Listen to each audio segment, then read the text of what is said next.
Praise the lord అండి. పరిశుద్ధ గ్రంథము నుండి మార్కు సువార్త 1వ అధ్యాయము నుండి చివరి 16వ అధ్యాయము వరకు ఈ విధముగా వ్రాయబడి ఉన్నది. 1వ అధ్యాయము దేవుని కుమారుడైన యేసుక్రీస్తు సువార్త ప్రారంభము. ఇదిగో నా దూతను నీకు ముందుగా పంపుచున్నాను. అతడు నీ మార్గము సిద్ధపరచును. ప్రభువు మార్గము సిద్ధపరచుడి, ఆయన త్రోవలు సరళము చేయుడని అరణ్యములో కేకవేయుచున్న ఒకని శబ్దము అని ప్రవక్త అయిన యెషయా చేత వ్రాయబడినట్టు బాప్తిస్మమిచ్చు యోహాను అరణ్యములో ఉండి పాపక్షమాపణ నిమిత్తము మారు మనసు విషయమైన బాప్తిస్మము ప్రకటించుచూ వచ్చెను. అంతటా యూదయ దేశస్థులందరూ యెరూషలేము వారందరూ బయలుదేరి అతని యొద్దకు వచ్చి తమ పాపములను ఒప్పుకొనుచు యోర్దాను నదిలో అతని చేత బాప్తిస్మము పొందుచుండిరి. యోహాను ఒంటె రోమముల వస్త్రమును మొల చుట్టూ తోలెదట్టియు ధరించుకునివాడు, అడవి తేనెను మిడతలను తినువాడు. మరియు అతడు, నాకంటే శక్తిమంతుడొకడు నా వెనుక వచ్చుచున్నాడు, నేను వంగి ఆయన చెప్పుల వారును విప్పుటకు పాత్రుడను కాను. నేను నీళ్లలో మీకు బాప్తిస్మమిచ్చితిని గాని ఆయన పరిశుద్ధాత్మలో మీకు బాప్తిస్మమిచ్చునని చెప్పి ప్రకటించుచుండెను. ఆ దినములలో యేసు గలిలయలోని నజరేతు నుండి వచ్చి యోర్దానులో యోహాను చేత బాప్తిస్మము పొందెను. వెంటనే ఆయన నీళ్లలో నుండి ఒడ్డునకు వచ్చుచుండగా ఆకాశము చీల్చబడుటయు పరిశుద్ధాత్మ పావురము వలె తన మీదికి దిగివచ్చుటయు చూచెను. మరియు నీవు నా ప్రియ కుమారుడవు, నీ యందు నేను ఆనందించుచున్నానని ఒక శబ్దము ఆకాశము నుండి వచ్చెను. వెంటనే పరిశుద్ధాత్మ ఆయనను అరణ్యములోనికి త్రోసికొని పోయెను.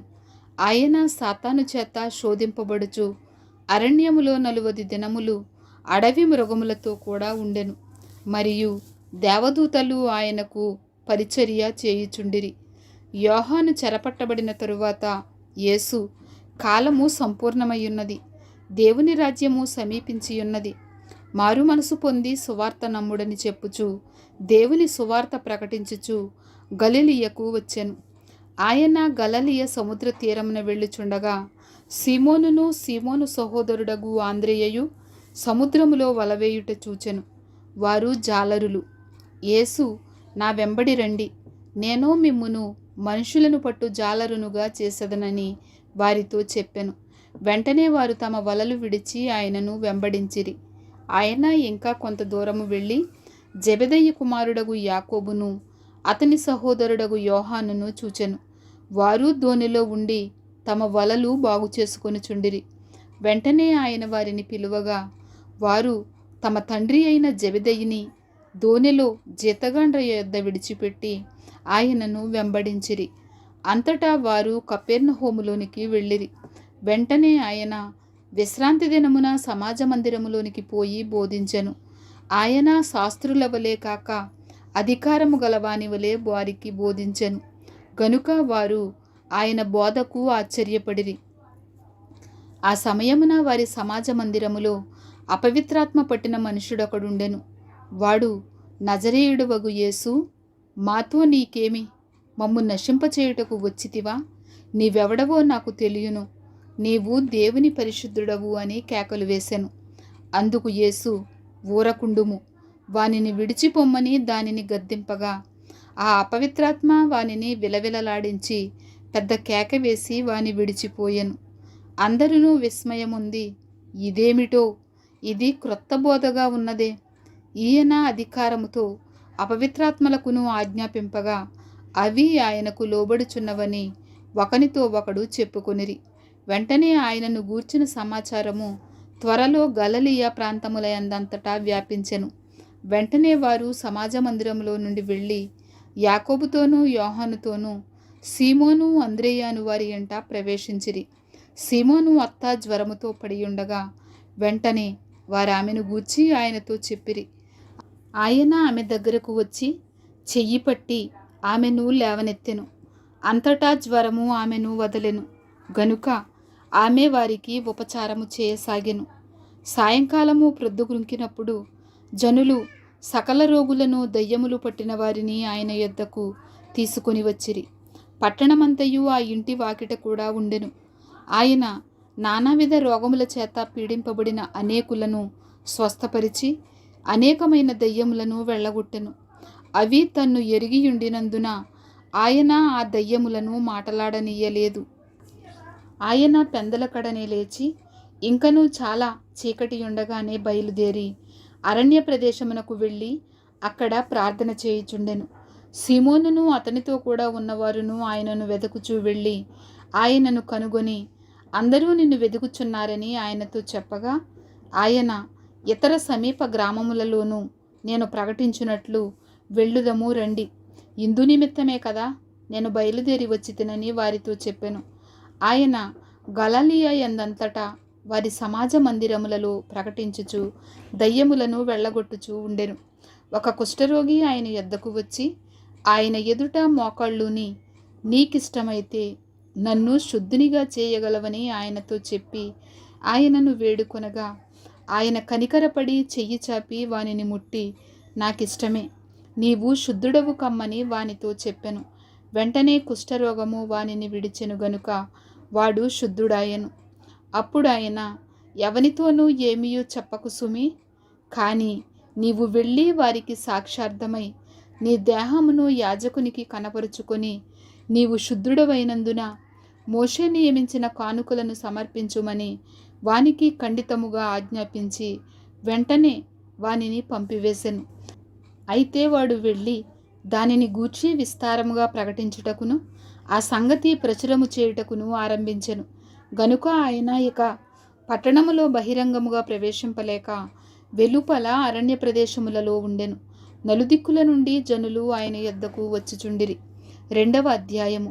కొన్ని దినములైన పిమ్మట ఆయన మరలా కపెర్నహూములోనికి వచ్చెను. ఆయన ఇంట ఉన్నాడని వినవచ్చినప్పుడు అనేకులు కూడి వచ్చిరి గనుక వాకిటనైనను వారికి స్థలము లేకపోయెను. ఆయన వారికి వాక్యము బోధించుచుండగా కొందరు పక్షవాయువు గల ఒక మనిషిని 4 చేత మోయించుకొని ఆయన యొద్దకు తీసుకొని వచ్చిరి. చాలామంది కూడియున్నందున వారు ఆయన యొద్దకు చేరలేక ఆయన ఉన్న చోటికి పైగా ఇంటి కప్పు విప్పి సందు చేసి పక్షవాయువు గలవానిని పరుపుతోనే దింపిరి. యేసు వారి విశ్వాసము చూచి, కుమారుడా, నీ పాపములు క్షమింపబడి ఉన్నవని పక్షవాయువు గలవానితో చెప్పెను. శాస్త్రులలో కొందరు అక్కడ కూర్చుండి ఉండిరి. వారు, ఇతడు ఇట్లెందుకు చెప్పుచున్నాడు? దేవదూషణ చేయుచున్నాడు కదా. దేవుడొక్కడే తప్ప పాపమును క్షమింపగలవాడెవడని తమ హృదయములలో ఆలోచించుకొనిరి. వారు తమలో తాము ఎలాగూ ఆలోచించుకొనుట యేసు వెంటనే తన ఆత్మలో తెలుసుకుని, మీరిలాంటి సంగతులు మీ హృదయములలో ఎందుకు ఆలోచించుకొనుచున్నారు? ఈ పక్షవాయువు గలవానితో నీ పాపములు క్షమింపబడి ఉన్నవని చెప్పుట సులభమా? నీవు లేచి నీ పరుపెత్తుకుని నడువుమని చెప్పుట సులభమా? అయితే పాపములు క్షమించుటకు భూమి మీద మనుష్య కుమారునికి అధికారము కలదని మీరు తెలుసుకొనవలెనని వారితో చెప్పి పక్షవాయువు గలవానిని చూచి, నీవు లేచి నీ పరుపెత్తుకొని ఇంటికి పొమ్మని నీతో చెప్పుచున్నానెను. తక్షణమే వాడు లేచి పరుపెత్తుకొని వారందరి ఎదుట నడిచిపోయెను. గనుక వారందరూ విభ్రాంతి నొంది మనమెలాంటి కార్యములను ఎన్నడూనూ చూడలేదని చెప్పుకొనుచు దేవుని మహిమపరిచిరి. ఆయన సముద్ర తీరమున మరలా నడిచిపోవుచుండెను. జనులందరూ ఆయన యొద్దకు రాగా ఆయన వారికి బోధించెను. ఆయన మార్గమున వెళ్ళుచు సుంకపు మెట్టు వద్ద కూర్చున్న అల్ఫయి కుమారుడగు లేవీని చూచి, నన్ను వెంబడించుమని అతనితో చెప్పగా అతడు లేచి ఆయనను వెంబడించెను. అతని ఇంట ఆయన భోజనమునకు కూర్చుండి ఉండగా సుంకరులను పాపులను అనేకులు యేసుతోనూ ఆయన శిష్యులతోనూ కూర్చుండి ఉండిరి. ఇట్టివారు అనేకులుండిరి. వారు ఆయనను వెంబడించువారైరి. పరిసయ్యులలోనున్న శాస్త్రులు ఆయన సుంకరులతోనూ పాపులతోనూ భుజించుట చూచి, ఆయన సుంకరులతోనూ పాపులతోనూ కలిసి భోజనము చేయుచున్నాడేమని ఆయన శిష్యులను అడుగగా, యేసు ఆ మాట విని, రోగులకే గాని ఆరోగ్యము గలవారికి వైద్యుడక్కరలేదు, నేను పాపులనే పిలువ వచ్చి తిని గాని నీతిమంతులను పిలువరాలేదని వారితో చెప్పెను. యోహాను శిష్యులను పరిసయ్యులను ఉపవాసము చేయుట కద్దు. వారు వచ్చి, యోహాను శిష్యులను పరిసయ్యుల శిష్యులను ఉపవాసము చేయుదురు గాని నీ శిష్యులు ఉపవాసము చేయరు. దీనికి హేతువేమని ఆయనను అడుగగా, యేసు, పెండ్లి కుమారుడు తమతో కూడా ఉన్న కాలమున పెండ్లి ఇంటివారు ఉపవాసము చేయతగునా? పెండ్లి కుమారుడు తమతో కూడా ఉన్నంత కాలము ఉపవాసము చేయతగదు గాని పెండ్లి కుమారుడు వారి యొద్ద నుండి కొనిపోబడు దినములు వచ్చును. ఆ దినములలోనే వారు ఉపవాసము చేతురు. ఎవడును పాత బట్టకు క్రొత్త గుడ్డ మాసిక వేయడు. వేసిన ఎడల ఆ క్రొత్త మాసిక పాత బట్టను వెలితిపరుచును, చినుకు మరి ఎక్కువగును. ఎవడును పాత తిత్తులలో క్రొత్త ద్రాక్షారసము పోయడు. పోసిన ఎడల ద్రాక్షారసము ఆ తిత్తులను పిగుల్చును, రసమును తిత్తులను చెడును. అయితే క్రొత్త ద్రాక్షారసము క్రొత్త తిత్తులలో పోయవలెనని చెప్పాను. మరియు ఆయన విశ్రాంతి దినమున పంట చేలలో పడి వెళ్ళుచుండగా శిష్యులు మార్గమున సాగిపోవచ్చు వెన్నులు త్రుంచుచూ ఉండిరి. అందుకు పరిసయ్యులు, చూడుము, విశ్రాంతి దినమున చేయకూడనిది వారు ఎలా చేయుచున్నారని ఆయనను అడిగిరి. అందుకాయన వారితో ఇట్లనెను, తానును తనతో కూడా ఉన్నవారును ఆకలిగొనినందున దావీదునకు అవసరము వచ్చినప్పుడు అతడు చేసినది మీరెన్నడూనూ చదవలేదా? అబ్యాతారు ప్రధాన యాజకుడై ఉండగా దేవమందిరములోనికి వెళ్ళి యాజకులే గాని ఇతరులు తినకూడని సముఖపు రొట్టెలు తాను తిని తనతో కూడా ఉన్నవారికిచ్చెను కదా అని చెప్పాను. మరియు విశ్రాంతి దినము మనుషుల కొరకే నియమింపబడెను గాని మనుష్యులు విశ్రాంతి దినము కొరకు నియమింపబడలేదు. అందువలన మనుష్య కుమారుడు విశ్రాంతి దినమునకును ప్రభువై ఉన్నాడని వారితో చెప్పెను. 3వ అధ్యాయము. సమాజ మందిరములో ఆయన మరలా ప్రవేశింపగా అక్కడ ఊచ చెయ్యి గలవాడు ఒకడుండెను. అచ్చటి వారు ఆయన మీద నేరము మోపవలెనని ఉండి విశ్రాంతి దినమున వానిని స్వస్థపరచునేమో అని ఆయనను కనిపెట్టుచుండిరి. ఆయన, నీవు లేచి మధ్యను నిలువుమని ఊచ చెయ్యి గలవానితో చెప్పి వారిని చూచి, విశ్రాంతి దినమున మేలు చేయుట ధర్మమా, కీడు చేయుట ధర్మమా, ప్రాణరక్షణ ధర్మమా, ప్రాణహత్య ధర్మమా అని అడిగెను. అందుకు వారు ఊరకుండిరి. ఆయన వారి హృదయ కాఠిన్యమునకు దుఃఖపడి కోపముతో వారిని కలియచూచి, నీ చెయ్యి చాపుమని ఆ మనుషునితో చెప్పెను. వాడు తన చెయ్యి చాపగా అది బాగుపడెను. పరిసయ్యులు వెలుపలికి పోయి వెంటనే హేరోదీయులతో కలుసుకొని ఆయన నేలాగు సంహరింతుమా అని ఆయనకు విరోధముగా ఆలోచన చేసిరి. యేసు తన శిష్యులతో కూడా సముద్రమునద్దకు వెళ్ళగా గలిలయ నుండి వచ్చిన గొప్ప జన సమూహము ఆయనను వెంబడించెను. మరియు ఆయన ఇన్ని గొప్ప కార్యములు చేయుచున్నాడని విని జనులు యోదయ నుండి, యెరూషలేము నుండి, ఇదూమయ నుండి, యొర్దాను అవతల నుండి, తూరు సీదోను అనడి పట్టణ ప్రాంతముల నుండి ఆయన యొద్దకు గుంపులు గుంపులుగా వచ్చిరి.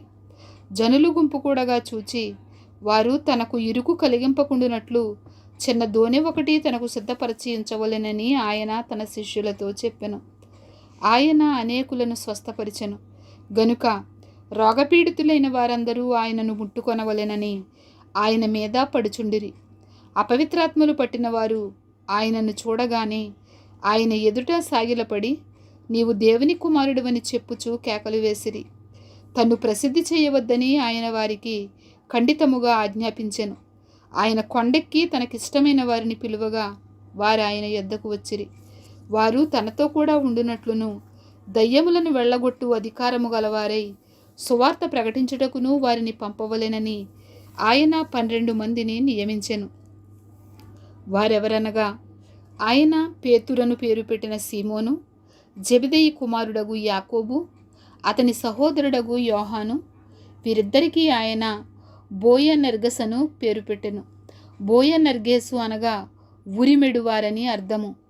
అంద్రెయ, ఫిలిప్పు, బర్తొలొమయి, మత్తయి, తోమా, అల్ఫయి కుమారుడగు యాకోబు, తద్దయి, కనానీయుడైన సీమోను, ఆయనను అప్పగించిన ఇస్కరియోతు యోధా అనువారు. ఆయన ఇంటిలోనికి వచ్చినప్పుడు జనులు మరలా గుంపికూడి వచ్చిరి గనుక భోజనము చేయుటకైనను వారికి వీలు లేకపోయెను. ఆయన ఇంటివారు సంగతి విని ఆయనకు మతి చలించి ఉన్నదని చెప్పి ఆయనను పట్టుకొనబోయిరి. యెరూషలేము నుండి వచ్చిన శాస్త్రులు, ఇతడు బయల్జేబూలు పట్టినవాడై దయ్యముల అధిపతి చేత దయ్యములను వెళ్ళగొట్టుచున్నాడని చెప్పిరి. అప్పుడు ఆయన వారిని తన యొద్దకు పిలిచి ఉపమాన రీతిగా వారితో ఇట్లనెను. సాతాను సాతాను నేలకు వెళ్ళగొట్టును. ఒక రాజ్యము తనకు తానే విరోధముగా వేరుపడిన ఎడల ఆ రాజ్యము నిలువనేరదు. ఒక ఇల్లు తనకు తానే విరోధముగా వేరుపడిన ఎడల ఆ ఇల్లు నిలువనేరదు. సాతాను తనకు తానే విరోధముగా లేచి వేరుపడిన ఎడల వాడు నిలువలేక కడతెరును. ఒకడు బలవంతుడైన వానిని మొదట బంధించితేనే తప్ప ఆ బలవంతుని ఇంట జొచ్చి వాని సామాగ్రి దోచుకొన నేరడు. బంధించిన ఎడల వాని ఇల్లు దోచుకొనవచ్చును. సమస్త పాపములను మనుషులు చేయు దూషణలన్నయు వారికి క్షమింపబడును గాని పరిశుద్ధాత్మ విషయము దూషణ చేయువాడెప్పుడును క్షమాపణ పొందక నిత్య పాపము చేసిన వాడై యుండునని మీతో నిశ్చయముగా చెప్పుచున్నానెను. ఎందుకనగా ఆయన అపవిత్రాత్మ పట్టినవాడని వారు చెప్పిరి. ఆయన సహోదరులను తల్లియు వచ్చి వెలుపల నిలిచి ఆయనను పిలువనంపిరి. జనులు గుంపుగా ఆయన చుట్టూ కూర్చుండిరి. వారు, ఇదిగో నీ తల్లియు నీ సహోదరులను వెలుపల ఉండి నీ కోసరము వెతుకుచున్నారని ఆయనతో చెప్పగా, ఆయన నా తల్లి నా సహోదరులు ఎవరని తన చుట్టూ కూర్చున్న వారిని కలయ చూచి, ఇదిగో నా తల్లియు నా సహోదరులను, దేవుని చిత్తము చొప్పున జరిగించువాడే నా సహోదరుడును నా సహోదరియు తల్లియునని చెప్పెను. 4వ అధ్యాయము. ఆయన సముద్ర తీరమున మరలా బోధింపనారంభింపగా బహుజనులు ఆయన యొద్దకు కూడి వచ్చి ఉన్నందున ఆయన సముద్రములో ఒక దోణి ఎక్కి కూర్చుండెను. జనులందరూ సముద్ర తీరమున నేల మీద ఉండిరి. ఆయన ఉపమాన రీతిగా చాలా సంగతులు వారికి బోధించుచు తన బోధలో వారితో ఇట్లనెను. వినుడి. ఇదిగో విత్తువాడు విత్తుటకు బయలువెళ్ళెను. వాడు విత్తుచుండగా కొన్ని విత్తనములు త్రోవ ప్రక్కను పడెను. పక్షులు వచ్చి వాటిని మృంగివేసెను. కొన్ని చాలా మన్ను లేని రాతి నేలను పడెను. అక్కడ మన్ను లోతుగా ఉండనందున అవి వెంటనే మొలిచెను గాని సూర్యుడు ఉదయింపగానే అవి మాడి వేరు లేనందున ఎండిపోయెను. కొన్ని ముండ్ల పొదలలో పడెను. ముండ్ల పొదలు ఎదిగి వాటిని అణిచివేసెను గనుక అవి ఫలింపలేదు. కొన్ని మంచి నేలను పడెను. అవి మొలిచి పెరిగి పైరై 30 60 100 ఫలించెను. వినుటకు చెవులు గలవాడు వినుగాక అని చెప్పెను. ఆయన ఒంటరిగా ఉన్నప్పుడు 12 మంది శిష్యులతో కూడా ఆయన చుట్టూ ఉండిన వారు ఆ ఉపమానమును గూర్చి ఆయనను అడిగిరి. అందుకాయన, దేవుని రాజ్య మర్మము తెలుసుకొనుట మీకు అనుగ్రహింపబడి ఉన్నది గాని వెలుపల నుండి వారు ఒకవేళ దేవుని వైపు తిరిగి పాపక్షమాపణ పొందుదురని వారు చూచుటకైతే చూచియు కనుగొనకను, వినుటకైతే వినియు గ్రహింపకయు ఉండుటకును అన్నియు ఉపమాన రీతిగా వారికి బోధింపబడుచున్నవని వారితో చెప్పెను. మరియు ఈ ఉపమానము మీకు తెలియలేదా? అలాగైతే ఉపమానములన్నీయు మీకెలాగూ తెలియనెను. విత్తువాడు వాక్యము విత్తుచున్నాడు. త్రోవ ప్రక్క నుండి వారెవరనగా వాక్యము వారిలో విత్తబడును గాని వారు వినిన వెంటనే సాతాను వచ్చి వారిలో విత్తబడిన వాక్యమును ఎత్తుకొని పోవును. అటువలే రాతి నేలను విత్తబడిన వారెవరనగా వాక్యము విని సంతోషముగా అంగీకరించువారు. అయితే వారిలో వేరు లేనందున కొంతకాలము వారు నిలుతురు గాని వాక్యము నిమిత్తము శ్రమ అయినను హింస అయినను కలుగగానే వారు అభ్యంతరపడుదురు. ఇతరులు ముండ్ల పొదలలో విత్తబడిన వారు. వీరు వాక్యము విందురు గాని ఐహిక విచారములను ధనమోసమును మరి ఇతరమైన అపేక్షలను లోపల చొచ్చి వాక్యమును అణిచివేయుట వలన అది నిష్ఫలమగును. మంచి నేలను విత్తబడిన వారెవరనగా వాక్యము విని దానిని అంగీకరించి 30 60 100 ఫలించువారని చెప్పెను. మరియు ఆయన వారితో ఇట్లనెను. దీపము దీప స్తంభము మీద ఉంచబడుటకే గాని కొంచెము క్రిందనైనను మంచము క్రిందనైనా ఉంచబడుటకు తేబడదు కదా. రహస్యం ఏదైనను తేటపరచబడకపోదు. బయలుపరచబడుటకే గాని ఏదియూ మరుగు చేయబడలేదు. వినుటకు చెవులెవరికైనా ఉండిన ఎడల వాడు వినుగాక అనెను. మరియు ఆయన, మీరేమి వినుచున్నారో జాగ్రత్తగా చూచుకొనుడి. మీరెట్టి కొలతతో కొలుతురో మీకును అట్టి కొలతతోనే కొలవబడును. మరి ఎక్కువగా మీకు ఇయ్యబడును. కలిగిన వానికి ఇయ్యబడును, లేని వానికి కలిగినదియు వాని యొద్ద నుండి తీసివేయబడునని వారితో చెప్పెను. మరియు ఆయన, ఒక మనుష్యుడు భూమిలో విత్తనము చల్లి రాత్రింబగళ్ళు నిద్రపోవచ్చు మేల్కొనుచు ఉండగా వానికి తెలియని రీతిగా ఆ విత్తనము మొలిచి పెరిగినట్లే దేవుని రాజ్యమున్నది. భూమి మొదట మొలకను, తరువాత వెన్నును, అటు తరువాత వెన్నులో ముదురు గింజలను తనంతట తానే పుట్టించును. పంట పండినప్పుడు కోతకాలము వచ్చినదని సేద్యగాడు వెంటనే కొడవలి పెట్టి కోయునని చెప్పెను. మరియు ఆయన ఇట్లనెను, దేవుని రాజ్యమును ఎట్లు పోల్చెదము? ఏ ఉపమానముతో దానిని ఉపమించెదము? అది ఆవగింజను పోలియున్నది. ఆవగింజ భూమిలో విత్తబడినప్పుడు భూమి మీదనున్న విత్తనములన్నిటికంటే చిన్నదే గాని విత్తబడిన తరువాత అది మొలిచి ఎదిగి కూర మొక్కలన్నిటికంటే పెద్దదై గొప్ప కొమ్మలు వేయును. గనుక ఆకాశ పక్షులు దాని నీడను నివసింపగలవనెను. వారికి వినుటకు శక్తి కలిగిన కొలది ఇలాంటి అనేకమైన ఉపమానములను చెప్పి ఆయన వారికి వాక్యము బోధించెను. ఉపమానము లేక వారికి బోధింపలేదు గాని ఒంటరిగా ఉన్నప్పుడు తన శిష్యులకు అన్నిటినీ విశదపరిచెను. ఆ దినమే సాయంకాలం అయినప్పుడు ఆయన అద్దరికి పోవుదుమని వారితో చెప్పగా వారు జనులను పంపివేసి ఆయనను ఉన్నపాటున చిన్న దోణిలో తీసుకుని పోయిరి. ఆయన వెంబడి మరికొన్ని దోణెలు వచ్చెను.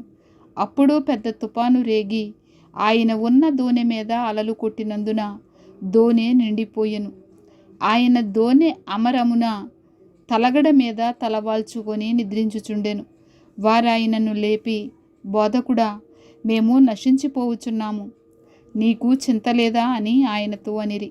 అందుకైన లేచి గాలిని గద్దించి నిశ్శబ్దమై ఊరుకుండుమని సముద్రముతో చెప్పగా గాలి అణిగి మిక్కిలి నిమ్మళమాయెను. అప్పుడు ఆయన, మీరెందుకు భయపడుచున్నారు? మీరింకనూ నమ్మిక లేకయున్నారా అని వారితో చెప్పెను. వారు మిక్కిలి భయపడి, ఈయన ఎవరో, గాలియు సముద్రమును ఈయనకు లోబడుచున్నవని ఒకనితో ఒకడు చెప్పుకొనిరి. 5వ అధ్యాయము. వార సముద్రమునకు అద్దరినున్న గెరాసేనుల దేశమునకు వచ్చిరి. ఆయన దోణి దిగగానే అపవిత్రాత్మ పట్టిన వాడొకడు సమాధులలో నుండి వచ్చి ఆయనకెదురుపడెను. వాడు సమాధులలో వాసము చేసడివాడు. సంకెళ్లతోనైనను ఎవడును వాని బంధింపలేకపోయెను. పలుమారు వాని కాళ్లకును చేతులకును సంకెళ్ళు వేసి బంధించినను వాడు ఆ చేతి సంకెళ్ళు తెంపి కాలి సంకెళ్లను తుత్తునియలుగా చేసెను. గనుక ఎవడునూ వానిని సాధుపరచలేకపోయెను. వాడు ఎల్లప్పుడూ రాత్రింబగళ్ళు సమాధులలోనూ కొండలలోనూ కేకలు వేయుచు తన్ను తాను రాళ్లతో గాయపరుచుకొనుచూ ఉండెను. వాడు దూరము నుండి యేసును చూచి పరుగెత్తుకొని వచ్చి ఆయనకు నమస్కారము చేసి, యేసు, సర్వోన్నతుడైన దేవుని కుమారుడా, నాతో నీకేమి? నన్ను బాధపరుచుకుమని దేవుని పేరట నీకు ఆనబెట్టుచున్నానని బిగ్గరగా కేకలు వేసెను. ఎందుకనగా ఆయన, అపవిత్రాత్మ, ఈ మనుషుని విడిచిపోమ్మని వానితో చెప్పెను. మరియు ఆయన, నీ పేరేమని వాని నడుగగా వాడు, నా పేరు సేన, ఏలయనగా మేము అనేకులమని చెప్పి తమ్మును ఆ దేశములో నుండి తోలివేయవద్దని ఆయనను మిగుల బతిమాలుకొనెను. అక్కడ కొండ దగ్గర పందుల పెద్ద మంద మేయుచుండెను గనుక ఆ పందులలో ప్రవేశించున్నట్లు మమ్మును వాటి యొద్దకు పంపుమని ఆ దయ్యములు ఆయనను బ్రతిమాలుకొనెను. యేసు వాటికి సెలవీయగా ఆ అపవిత్రాత్మలు వానిని విడిచి పందులలో ప్రవేశింపగా ఇంచుమించు 2000 సంఖ్య గల ఆ మంద ప్రపాతము నుండి సముద్రపు దారిని వడిగా పరిగెత్తుకొని పోయి సముద్రములో పడి ఊపిరి తిరుగక చచ్చెను. ఆ పందులు మేపుచున్నవారు పారిపోయి పట్టణములోను గ్రామములలోనూ ఆ సంగతి తెలియచేసిరి.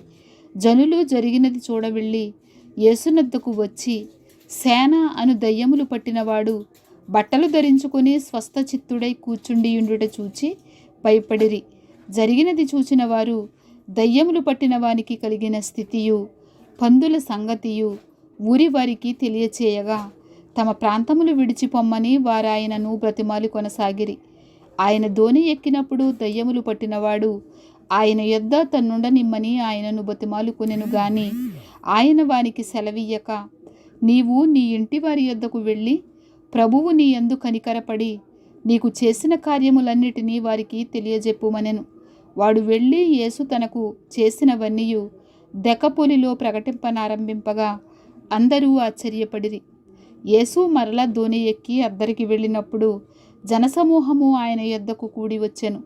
ఆయన సముద్ర తీరమున ఉండగా సమాజ మందిరపు అధికారులలో యాయీరను ఒకడు వచ్చి ఆయనను చూచి ఆయన పాదముల మీద పడి, నా చిన్న కుమార్తె చావనయ్యున్నది, అది బాగుపడి బ్రతుకున్నట్లు నీవు వచ్చి దాని మీద నీ చేతులుంచవలెనని ఆయనను మిగుల బతిమాలు కొనగా ఆయన అతనితో కూడా వెళ్ళెను.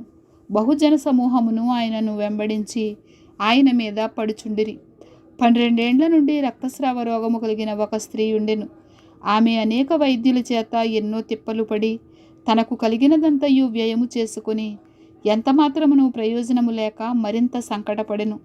ఆమె యేసును గూర్చి విని, నేను ఆయన వస్త్రములు మాత్రము ముట్టినా బాగుపడుదుననుకొని జనసమూహములు ఆయన వెనుకకు వచ్చి ఆయన వస్త్రము ముట్టెను. వెంటనే ఆమె రక్తధార కట్టెను గనుక తన శరీరములోని ఆ బాధ నివారణ అయినదని గ్రహించుకొనెను. వెంటనే యేసు తనలో నుండి ప్రభావము బయలు వెళ్ళినని తనలో తాను గ్రహించి జనసమూహము వైపు తిరిగి, నా వస్త్రములు ముట్టినదెవరని అడుగగా ఆయన శిష్యులు, జనసమూహము నీ మీద పడుచుండుట చూచుచున్నావే, నన్ను ముట్టినదెవడని అడుగుచున్నావా అనిరి. ఆ కార్యము చేసిన ఆమెను కనుగొనవలెనని ఆయన చుట్టూ చూచెను.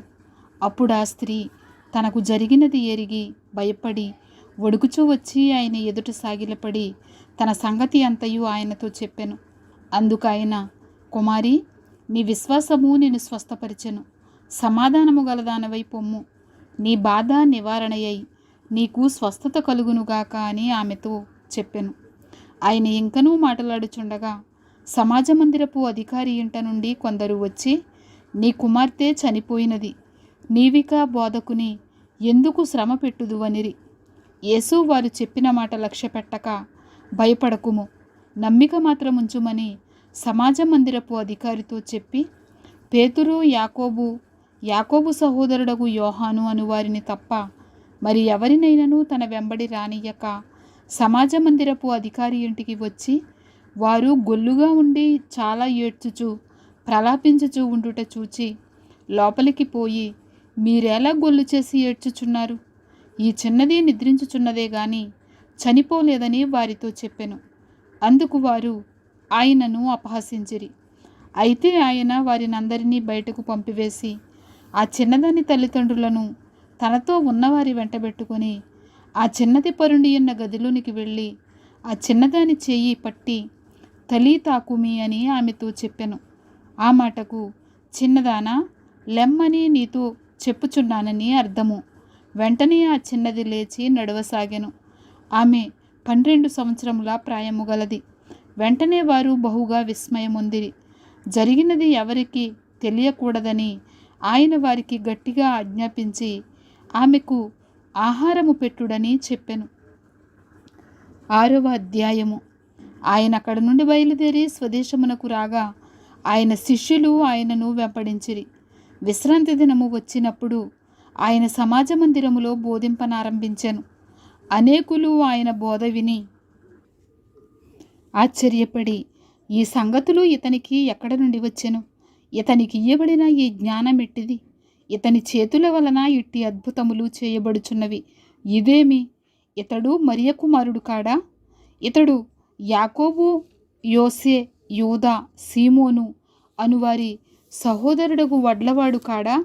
ఇతని సోదరీమణులందరూ మనతో ఉన్నారు కారా అని చెప్పుకొనుచు ఆయన విషయమై అభ్యంతరపడిరి.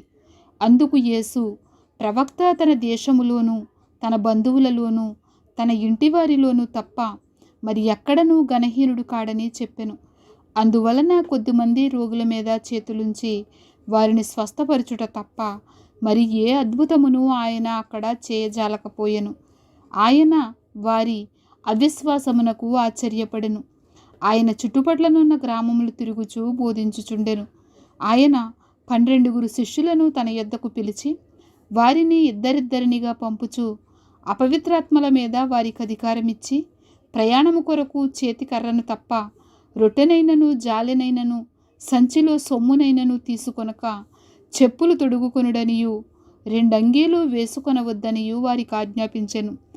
మరియు ఆయన వారితో ఇట్లనెను, మీరెక్కడా ఒక ఇంట ప్రవేశించెదరో అక్కడ నుండి మీరు బయలుదేరు వరకు ఆ ఇంటనే బస చేయుడి. ఏ స్థలమందైనను జనులు మిమ్మును చేర్చుకొనక మీ మాటలు వినకుంటే మీరు అక్కడ నుండి బయలుదేరినప్పుడు వారి మీద సాక్ష్యముగా ఉండుటకు మీ పాదముల క్రింది ధూళి దులిపివేయుడి. కాగా వారు బయలుదేరి మారు మనసు పొందవలనని ప్రకటించుచు అనేక దయ్యములు వెళ్ళగొట్టుచు నూనె రాసి అనేకులగు రోగులను స్వస్థపరచుచుండిరి.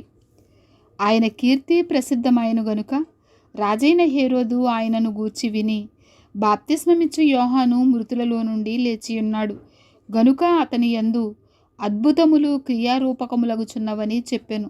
ఇతరులు ఈయన ఏలియా అనియు, మరికొందరు ఈయన ప్రవక్త అనియు, ప్రవక్తలలో ఒకని వలె ఉన్నాడనియు చెప్పుకొనుచుండిరి. అయితే హేరోదు విని, నేను తలగుట్టించిన యోహానే, అతడు మృతులలో నుండి లేచి ఉన్నాడని చెప్పెను. హేరోదు తన సహోదరుడగు ఫిలిప్పు భార్య అయిన హేరోదియను పెండ్లి చేసుకొనినందున యోహాను, నీ సహోదరుని భార్యను చేర్చుకొనుట నీకు న్యాయము కాదని హేరోదుతో చెప్పెను గనుక ఇతడు ఆమె నిమిత్తము యోహానును పట్టి తెప్పించి చెరసాలలో బంధించియుండెను. హేరోదియ అతని మీద పగబట్టి అతని చంపింపగోరెను గాని ఆమె చేత కాకపోయెను.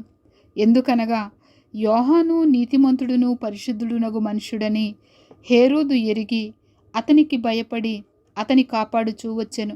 మరియు అతని మాటలు వినినప్పుడు ఏమి చేయను తోచకపోయినను సంతోషముతో వినుచుండెను. అయితే తగిన దినమొకటి వచ్చెను. ఎట్లనగా హేరోదు తన జనన దినోత్సవమందు తన ప్రధానులకును సహస్రాధిపతులకును గలిలయ దేశ ప్రముఖులకును విందు చేయించెను. అప్పుడు హేరోదియ కుమార్తె లోపలికి వచ్చి నాట్యమాడి హేరోదును అతనితో కూడా పంక్తిని కూర్చున్న వారిని సంతోషపరిచెను గనుక రాజు, నీకిష్టమైనది ఏదైనను నన్ను అడుగుము, నేను నీకిచ్చేదనని ఆ చిన్నదానితో చెప్పెను. మరియు నీవు నా రాజ్యములో సగము మట్టుకు ఏమి అడిగినను నీకిచ్చేదనని అతడు ఆమెతో ఒట్టు పెట్టుకునెను. గనుక ఆమె వెళ్ళి నేనేమి అడిగేదనని తన తల్లిని అడుగగా ఆమె బాప్తిస్మమిచ్చు యోహాను తల అడుగుమనెను. వెంటనే ఆమె త్వరగా రాజునద్దకు వచ్చి బాప్తిస్మమిచ్చు యోహాను తల పళ్ళెములో పెట్టి ఇప్పుడే నాకిప్పింపగోరుచున్నానని చెప్పెను. రాజు బహుగా దుఃఖపడెను గాని తాను పెట్టుకునిన ఒట్టు నిమిత్తమును తనతో కూర్చుండి ఉన్న వారి నిమిత్తమును ఆమెకు ఇయ్యను అననొల్లకపోయెను. వెంటనే రాజు అతని తల తెమ్మని ఆజ్ఞాపించి ఒక బంట్రవుతును పంపెను. వాడు వెళ్ళి చెరసాలలో అతని తల కొట్టి పళ్ళెములో అతని తల పెట్టి తెచ్చి ఆ చిన్నదానికిచ్చెను. ఆ చిన్నది తన తల్లికిచ్చెను. యోహాను శిష్యులు ఆ సంగతి విని వచ్చి శవమును ఎత్తుకొని పోయి సమాధిలో ఉంచిరి. అంతటా అపోస్తలులు యేసునద్దకు కూడి వచ్చి తాము చేసినవన్నీయు బోధించినవన్నీయు ఆయనకు తెలియచేసిరి. అప్పుడు ఆయన, మీరేకాంతముగా అరణ్య ప్రదేశమునకు వచ్చి కొంచెం సేపు అలసట తీర్చుకొనుడని చెప్పెను. ఏలయనగా అనేకులు వచ్చుచూ పోవచ్చు ఉండినందున భోజనము చేయుటకైనను వారికి అవకాశము లేకపోయెను. కాగా వారు దోణి ఎక్కి అరణ్య ప్రదేశమునకు ఏకాంతముగా వెళ్ళిరి. వారు వెళ్ళుచుండగా జనులు చూచి అనేకులు ఆయనను గుర్తెరిగి సకల పట్టణముల నుండి అక్కడికి కాలినడకను పరిగెత్తి వారికంటే ముందుగా వచ్చిరి. గనుక యేసు వచ్చి ఆ గొప్ప జనసమూహమును చూచి వారు కాపరి లేని గొర్రెల వలె ఉన్నందున వారి మీద కనికరపడి వారికి అనేక సంగతులను బోధింపసాగెను. చాలా ప్రొద్దుపోయిన తరువాత ఆయన శిష్యులైన యొద్దకు వచ్చి, ఇది అరణ్య ప్రదేశము, ఇప్పుడు చాలా ప్రొద్దుపోయినది. చుట్టుపట్ల ప్రదేశములకును గ్రామములకును వారు వెళ్ళి భోజనమునకేమైనను కొనుక్కొనుటకు వారిని పంపివేయుమని చెప్పిరి. అందుకైన మీరు వారికి భోజనము పెట్టుడనగా వారు, మేము వెళ్ళి 200 దేనారముల రొట్టెలు కొని వారికి పెట్టుదమా అని ఆయనను అడిగిరి. అందుకైన, మీ యొద్ద ఎన్ని రొట్టెలున్నవి పోయి చూడుడని వారితో చెప్పెను. వారు చూచి తెలుసుకొని 5 రొట్టెలను 2 చేపలు ఉన్నవనిరి. అప్పుడు ఆయన, పచ్చిక మీద అందరూ పంక్తులు పంక్తులుగా కూర్చుండవలెనని వారికి ఆజ్ఞాపింపగా వారు 100 మంది చొప్పునను 50 మంది చొప్పునను పంక్తులు తీరి కూర్చుండిరి. అంతటా ఆయన ఆ 5 రొట్టెలను 2 చేపలను పట్టుకొని ఆకాశము వైపు కన్నులెత్తి ఆశీర్వదించి ఆ రొట్టెలు విరిచి వారికి వడ్డించుటకు తన శిష్యులకిచ్చి ఆ 2 చేపలను అందరికీ పంచిపెట్టెను. వారందరూ తిని తృప్తి పొందిన తరువాత మిగిలిన చేపలను రొట్టె ముక్కలను 12 గంపెళ్ళు ఎత్తిరి. ఆ రొట్టెలు తినిన వారు 5,000 మంది పురుషులు. ఆయన జనసమూహమును పంపివేయునంతలో దోణి ఎక్కి అద్దరినున్న బేత్సయిదాకు ముందుగా వెళ్ళుడని ఆయన తన శిష్యులను వెంటనే బలవంతము చేసెను. ఆయన వారిని వీడుకొలిపి ప్రార్థన చేయుటకు కొండకు వెళ్ళెను. సాయంకాలం అయినప్పుడు ఆ దోణి సముద్రము మధ్య ఉండెను. ఆయన ఒంటరిగా మెట్టనుండెను.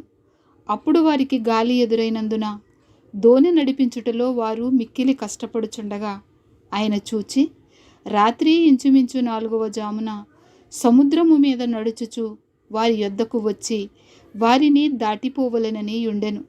ఆయన సముద్రము మీద నడుచుట వారు చూచి భూతమని తలంచి కేకలు వేసిరి. అందరూ ఆయనను చూచి తొందరపడగా వెంటనే ఆయన వారిని పలుకరించి ధైర్యము తెచ్చుకొనుడి, నేనే, భయపడకుడని చెప్పెను. తరువాత ఆయన దోణి ఎక్కి వారి యొద్దకు వచ్చినప్పుడు గాలి అణిగెను. అందుకు వారు తమలో తాము మిక్కిలి విభ్రాంతి నొందిరి. అయినను వారి హృదయము కఠినమయను గనుక వారు రొట్టెలను గూర్చిన సంగతి గ్రహింపలేదు. వారు అవతలకు వెళ్ళి గెన్నేసరెతు దగ్గర ఒడ్డుకు వచ్చి దరి పట్టిరి. వారు దోణి దిగగానే జనులు ఆయనను గుర్తుపట్టి ఆ ప్రదేశమందంతటా పరిగెత్తుకొని పోయి ఆయన ఉన్నాడని వినిన చోటునకు రోగులను మంచముల మీద మోసుకొని వచ్చుటకు మొదలుపెట్టిరి. గ్రామములలోనూ పట్టణములలోనూ పల్లెటూళ్లలోనూ ఆయన ఎక్కడెక్కడ ప్రవేశించెనో అక్కడి జనులు రోగులను సంత వీధులలో ఉంచి వారిని ఆయన వస్త్రపు చెంగు మాత్రము ముట్టనిమ్మని ఆయనను వేడుకొనుచుండిరి. ఆయనను ముట్టిన వారందరూ స్వస్థత నొందిరి. 7వ అధ్యాయము. యెరూషలేము నుండి వచ్చిన పరిసయ్యులను శాస్త్రులలో కొందరును ఆయన యొద్దకు కూడి వచ్చి ఆయన శిష్యులలో కొందరు అపవిత్రమైన చేతులతో అనగా కడుగని చేతులతో భోజనము చేయుట చూచిరి. పరిసయ్యులను యూదులందరూ పెద్దల పారంపర్యాచారమును బట్టి చేతులు కడుగుకుంటేనే గాని భోజనము చెయ్యరు. మరియు వారు సంత నుండి వచ్చినప్పుడు నీళ్లు చల్లుకుంటేనే గాని భోజనము చెయ్యరు. ఇదియుగాక గిన్నెలను, కుండలను, ఇత్తడి పాత్రలను నేలలో కడుగుట మొదలగు అనేక ఆచారములను వారు అనుసరించడివారు. అప్పుడు పరిసయ్యులను శాస్త్రులను, నీ శిష్యులెందుకు పెద్దల పారంపర్యాచారము చొప్పున నడుచుకొనక అపవిత్రమైన చేతులతో భోజనము చేయుదురని ఆయన అడిగిరి. అందుకైన వారితో ఎలాగూ చెప్పెను, ఈ ప్రజలు పెదవులతో నన్ను గనపరుచుదురు గాని వారి హృదయము నాకు దూరముగా ఉన్నది. వారు మానవులు కల్పించిన పద్ధతులు దేవోపదేశములని బోధించుచు నన్ను వ్యర్థముగా ఆరాధించుదురు అని వ్రాయబడినట్టు వేషధారులైన మిమ్మును గూర్చి యెషయా ప్రవచించినది సరియే. మీరు దేవుని ఆజ్ఞను విడిచిపెట్టి మనుష్యుల పారంపర్యాచారమును గైకొనుచున్నారు.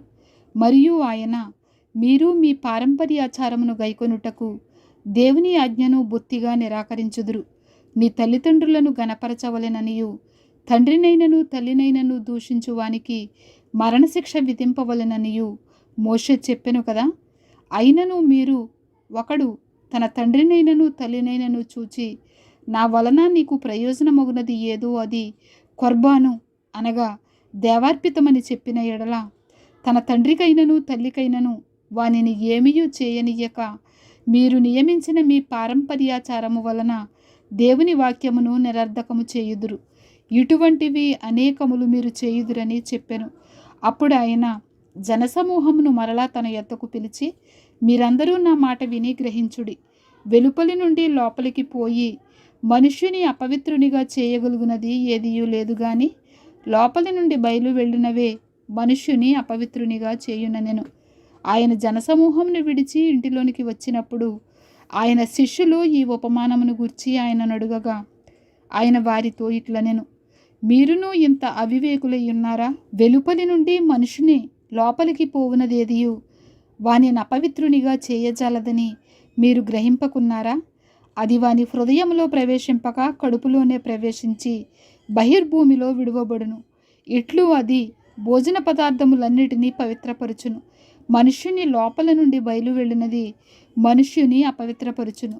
లోపల నుండి అనగా మనుషుల హృదయములలో నుండి దురాలోచనలను, జారత్వములను, దొంగతనములను, నరహత్యలను, వ్యభిచారములను, లోభములను, చెడుతనములను, కృత్రిమమును, కామ వికారమును, మత్సరమును, దేవదూషణయు, అహంభావమును, అవివేకమును వచ్చును. ఈ చెడ్డవనియు లోపల నుండియే బయలు వెళ్ళి మనుషుని అపవిత్రపరచునని ఆయన చెప్పెను. ఆయన అక్కడ నుండి లేచి తూరు సీదోనుల ప్రాంతములకు వెళ్ళి ఒక ఇంట ప్రవేశించి ఆ సంగతి ఎవనికిని తెలియకుండవలెనని కోరెను గాని ఆయన మరుగై ఉండలేకపోయెను. అపవిత్రాత్మ పట్టిన చిన్న కుమార్తె గల ఒక స్త్రీ ఆయనను గూర్చి విని వెంటనే వచ్చి ఆయన పాదముల మీద పడెను. ఆ స్త్రీ సురోఫెనికయ వంశమందు పుట్టిన గ్రీసు దేశస్థురాలు. ఆమె తన కుమార్తెలో నుండి ఆ దయ్యమును వెళ్ళగొట్టుమని ఆయనను వేడుకొనెను. ఆయన ఆమెను చూచి, పిల్లలు మొదట తృప్తి పొందవలెను, పిల్లల రొట్టె తీసుకుని కుక్క పిల్లలకు వేయుట యుక్తము కాదనెను. అందుకామె, నిజమే ప్రభువా, అయితే కుక్క పిల్లలు కూడా బల్ల క్రింద ఉండి పిల్లలు పడవేయు రొట్టె ముక్కలు తినును గదా అని ఆయనతో చెప్పాను. అందుకాయన, ఈ మాట చెప్పినందున వెళ్ళుము, దయ్యము నీ కుమార్తెను వదిలిపోయినదని ఆమెతో చెప్పాను. ఆమె ఇంటికి వచ్చి తన కుమార్తె మంచము మీద పండుకొని ఉండుటయు దయ్యము వదిలిపోయి ఉండుటయు చూచెను. ఆయన మరలా తూరు ప్రాంతములు విడిచి సీదోను ద్వారా దెకపోలి ప్రాంతముల మీదుగా గలిలయ సముద్రమునద్దకు వచ్చెను. అప్పుడు వారు చెవుడు గల నత్తివానినొకని ఆయన యొద్దకు తోడుకొని వచ్చి వాని మీద చెయ్యి ఉంచుమని ఆయనను వేడుకొనిరి. సమూహములో నుండి ఆయన వానిని ఏకాంతముగా తోడుకొని పోయి వాని చెవులలో తన వ్రేళ్లు పెట్టి ఉమ్మివేసి వాని నాలుక ముట్టి ఆకాశము వైపు కన్నులెత్తి నిట్టూర్పు విడిచి ఎఫ్ఫాతా అని వానితో చెప్పెను. ఆ మాటకు తెరువబడుమని అర్థము. అంతట వాని చెవులు తెరువబడెను. వాని నాలుక నరము సడలి వాడు తేటగా మాటలాడుచుండెను. అప్పుడు ఆయన, ఇది ఎవనితోనూ చెప్పవద్దని వారికి ఆజ్ఞాపించెను. అయితే ఆయన చెప్పవద్దని వారికి ఆజ్ఞాపించిన కొలది వారు మరీ ఎక్కువగా దానిని ప్రసిద్ధి చేయుచు, ఈయన సమస్తమును బాగుగా చేసియున్నాడు, చెవిటివారు వినున్నట్లుగాను మోగవారు మాట్లాడునట్లుగాను చేయుచున్నాడని చెప్పుకొని అపరిమితముగా ఆశ్చర్యపడిరి. 8వ అధ్యాయము. ఆ దినములలో మరి ఒకసారి బహుజనులు కూడిరాగా వారికి తిననేమియూ లేనందున యేసు తన శిష్యులను తన యొద్దకు పిలిచి, జనులు నేటికి 3 దినముల నుండి నా యొద్ద ఉన్నారు. వారికి తిననేమియూ లేనందున నేను వారి మీద కనికరపడుచున్నాను. నేను వారిని ఉపవాసముతో తమ ఇండ్లకు పంపివేసిన ఎడల మార్గములో మూర్ఛపోవుదురు. వారిలో కొందరు దూరము నుండి వచ్చి ఉన్నారని వారితో చెప్పెను. అందుకు ఆయన శిష్యులు, ఈ అరణ్య ప్రదేశములో ఒకడెక్కడ నుండి రొట్టెలు తెచ్చి వీరిని తృప్తిపరచగలడని ఆయనను అడిగిరి. ఆయన, మీ యొద్ద ఎన్ని రొట్టెలున్నవని వారిని అడుగగా వారు 7 అనిరి.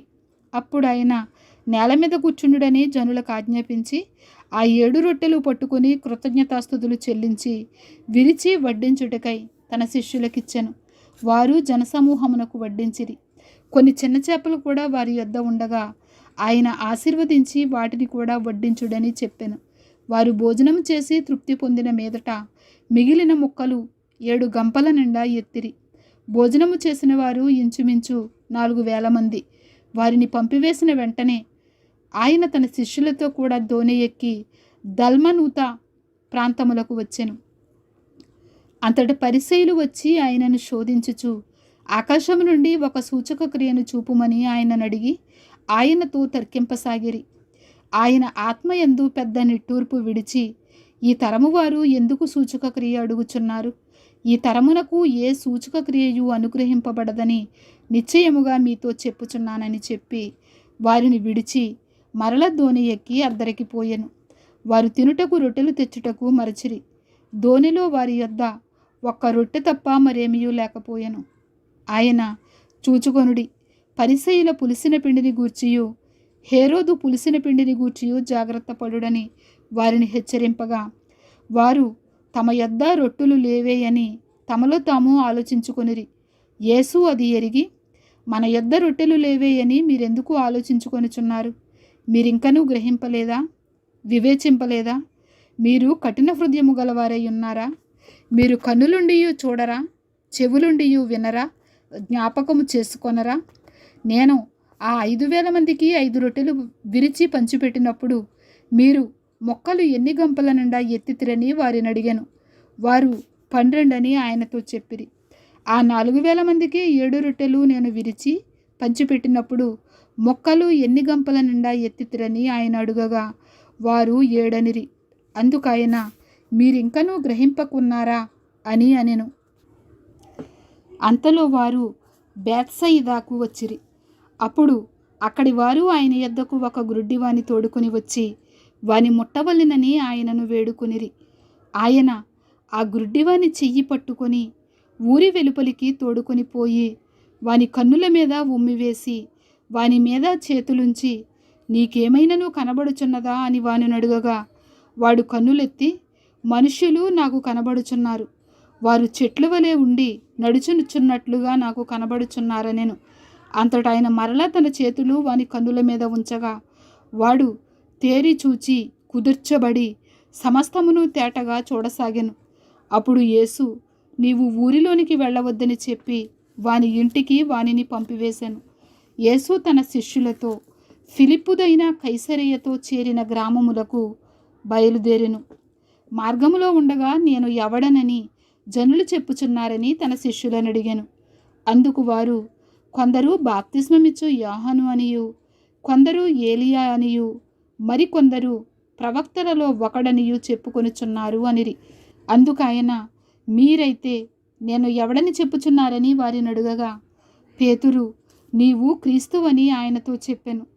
అప్పుడు తను గూర్చిన ఈ సంగతి ఎవనితోనూ చెప్పవద్దని ఆయన వారికి ఖండితముగా చెప్పెను. మరియు మనుష్య కుమారుడు అనేక హింసలు పొంది పెద్దల చేతను ప్రధాన యాజకుల చేతను శాస్త్రుల చేతను ఉపేక్షింపబడి చంపబడి 3 దినములైన తరువాత లేచుట అగత్యమని ఆయన వారికి బోధింపనారంభించెను. ఆయన ఈ మాట బహిరంగముగా చెప్పెను. పేతురు ఆయన చెయ్యి పట్టుకొని ఆయనను గద్దింపసాగెను. అందుకైన తన శిష్యుల వైపు తిరిగి వారిని చూచి, సాతానా, నా వెనుకకు పొమ్ము, నీవు మనుషుల సంగతులను మనస్కరించుచున్నావు గాని దేవుని సంగతులను మనస్కరింపకున్నావని పేతురును గద్దించెను. అంతటా ఆయన తన శిష్యులను జనసమూహమును తన యొద్దకు పిలిచి, నన్ను వెంబడింపగోరువాడు తన్ను తాను ఉపేక్షించుకొని తన సిలువ ఎత్తుకొని నన్ను వెంబడింపవలెను. తన ప్రాణమును రక్షించుకొనగోరువాడు దాని పోగొట్టుకొనును.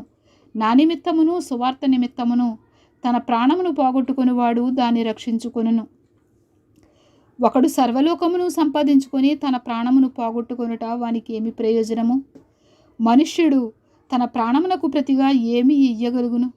వ్యభిచారమును పాపమును చేయు ఈ తరము వారిలో నన్ను గూర్చియు నా మాటలను గూర్చియు సిగ్గుపడువాడెవడో వానిని గూర్చి మనుష్య కుమారుడు తన తండ్రి మహిమగలవాడై పరిశుద్ధ దూతలతో కూడా వచ్చినప్పుడు సిగ్గుపడునని చెప్పెను.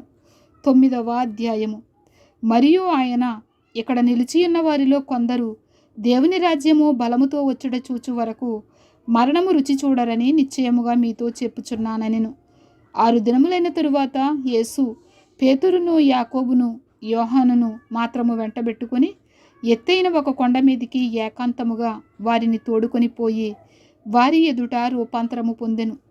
అంతలో ఆయన వస్త్రములు ప్రకాశమానమైనవియు మిగుల తెల్లనివియు ఆయను. లోకమందు ఏ చాకలియును అంత తెల్లగా చలువ చేయలేడు. మరియు మోషేయు ఏలియాయు వారికి కనబడి యేసుతో మాటలాడుచుండిరి. అప్పుడు పేతురు, బోధకుడా, మనమిక్కడ ఉండుట మంచిది. మేము నీకు ఒకటియు, మోషేకు ఒకటియు, ఏలియాకు ఒకటియు 3 పర్ణశాలలు కట్టుదుమని చెప్పెను. వారు మిగుల భయపడిరి గనుక తాను చెప్పవలసినదేమో అతనికి తెలియలేదు. మేఘమొకటి వచ్చి వారిని కమ్మగా, ఈయన నా ప్రియ కుమారుడు, ఈయన మాట వినుడని ఒక శబ్దము ఆ మేఘములో నుండి పుట్టెను. వెంటనే వారు చుట్టూ చూచినప్పుడు తమ యొద్దనున్న యేసు తప్ప మరి ఎవరునూ వారికి కనబడలేదు. వారు ఆ కొండ దిగి వచ్చుచుండగా, మనుష్య కుమారుడు మృతులలో నుండి లేచినప్పుడే గాని అంతకుముందు మీరు చూచిన వాటిని ఎవనితోనూ చెప్పవద్దని ఆయన వారికి ఆజ్ఞాపించెను. మృతులలో నుండి లేచుట అనగా ఏమిటో అని వారొకనితో ఒకడు తర్కించుచు ఆ మాట మనసున ఉంచుకొనిరి. వారు ఏలియా ముందుగా రావలెనని శాస్త్రులు చెప్పుచున్నారే, ఇదేమని ఆయనను అడిగిరి. అందుకాయన, ఏలియా ముందుగా వచ్చి సమస్తమును చక్కపెట్టునను మాట నిజమే. అయినను మనుష్య కుమారుడు అనేక శ్రమలు పడి తృణీకరింపబడవలెనని వ్రాయబడుట ఏమి? ఏలియా వచ్చిననియు అతని గూర్చి వ్రాయబడిన ప్రకారము వారు తమకిష్టము వచ్చినట్లు అతని ఎడల చేసిరనియు మీతో చెప్పుచున్నానని వారితో అనెను. వారు శిష్యుల యొద్దకు వచ్చి వారి చుట్టూ బహుజనులు కూడి ఉండుటయు శాస్త్రులు వారితో తర్కించుటయు చూచిరి. వెంటనే జనసమూహమంతయు ఆయనను చూచి మిగుల విభ్రాంతి నొంది ఆయన యొద్దకు పరిగెత్తుకొని వచ్చి ఆయనకు వందనము చేసిరి. అప్పుడు ఆయన, మీరు దేని గూర్చి వారితో తర్కించుచున్నారని వారిని అడుగగా, జనసమూహములో ఒకడు, బోధకుడా, మోగదయ్యము పట్టిన నా కుమారుని నీ యొద్దకు తీసుకుని వచ్చి తిని, అది ఎక్కడ వానిని పట్టునో అక్కడ వానిని పడద్రోయును. అప్పుడు వాడు నురుగు కార్చుకొని పండ్లు కొరుకుకొని మూర్చిల్లును. దానిని వెళ్ళగొట్టుడని నీ శిష్యులను అడిగితిని గాని అది వారి చేత కాలేదని ఆయనతో చెప్పెను.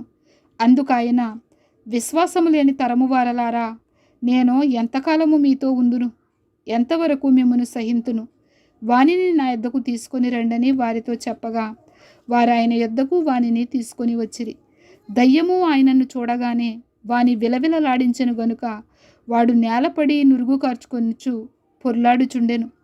అప్పుడు ఆయన, ఇది వీనికి సంభవించి ఎంతకాలమైనదని వాని తండ్రిని అడుగగా అతడు, బాల్యము నుండియే. అది వాని నాశనము చేయవలెనని తరచుగా అగ్నిలోనూ నీళ్లలోనూ పడద్రోయును. ఏమైనను నీ వలనైతే మా మీద కనికరపడి మాకు సహాయము చేయుమనెను. అందుకు యేసు, నమ్ముట నీ వలనైతే నమ్మువానికి సమస్తమును సాధ్యమే అని అతనితో చెప్పెను. వెంటనే ఆ చిన్నవాని తండ్రి, నమ్ముచున్నాను, నాకు అపనమ్మకం ఉండకుండా సహాయము చేయమని బిగ్గరగా చెప్పెను. జనులు గుంపు కూడి తన యొద్దకు పరిగెత్తుకుని వచ్చుట యేసు చూచి, మోగవైన చెవిటి దయ్యమా, వానిని వదిలిపొమ్ము, ఇక వానిలో ప్రవేశింపవద్దని నీకు ఆజ్ఞాపించుచున్నానని చెప్పి ఆ అపవిత్రాత్మను గద్దించెను. అప్పుడు అది కేకవేసి వానినెంతో విలవిలలాడించి వదిలిపోయెను.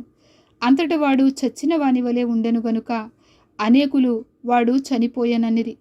అయితే యేసు వాని చెయ్యి పట్టి వాని లేవనెత్తగా వాడు నిలువబడెను. ఆయన ఇంటిలోనికి వెళ్ళిన తరువాత ఆయన శిష్యులు, మేమెందుకు ఆ దెయ్యమును వెళ్ళగొట్టలేకపోతేమని ఏకాంతమున ఆయనను అడిగిరి. అందుకాయన, ప్రార్థన వలననే గాని మరి దేని వలనైనను ఈ విధమైనది వదిలిపోవుట అసాధ్యమని వారితో చెప్పెను. వారక్కడ నుండి బయలుదేరి గలిలయ గుండా వెళ్ళుచుండిరి. అది ఎవనికిని తెలియుట ఆయనకిష్టము లేకపోయెను.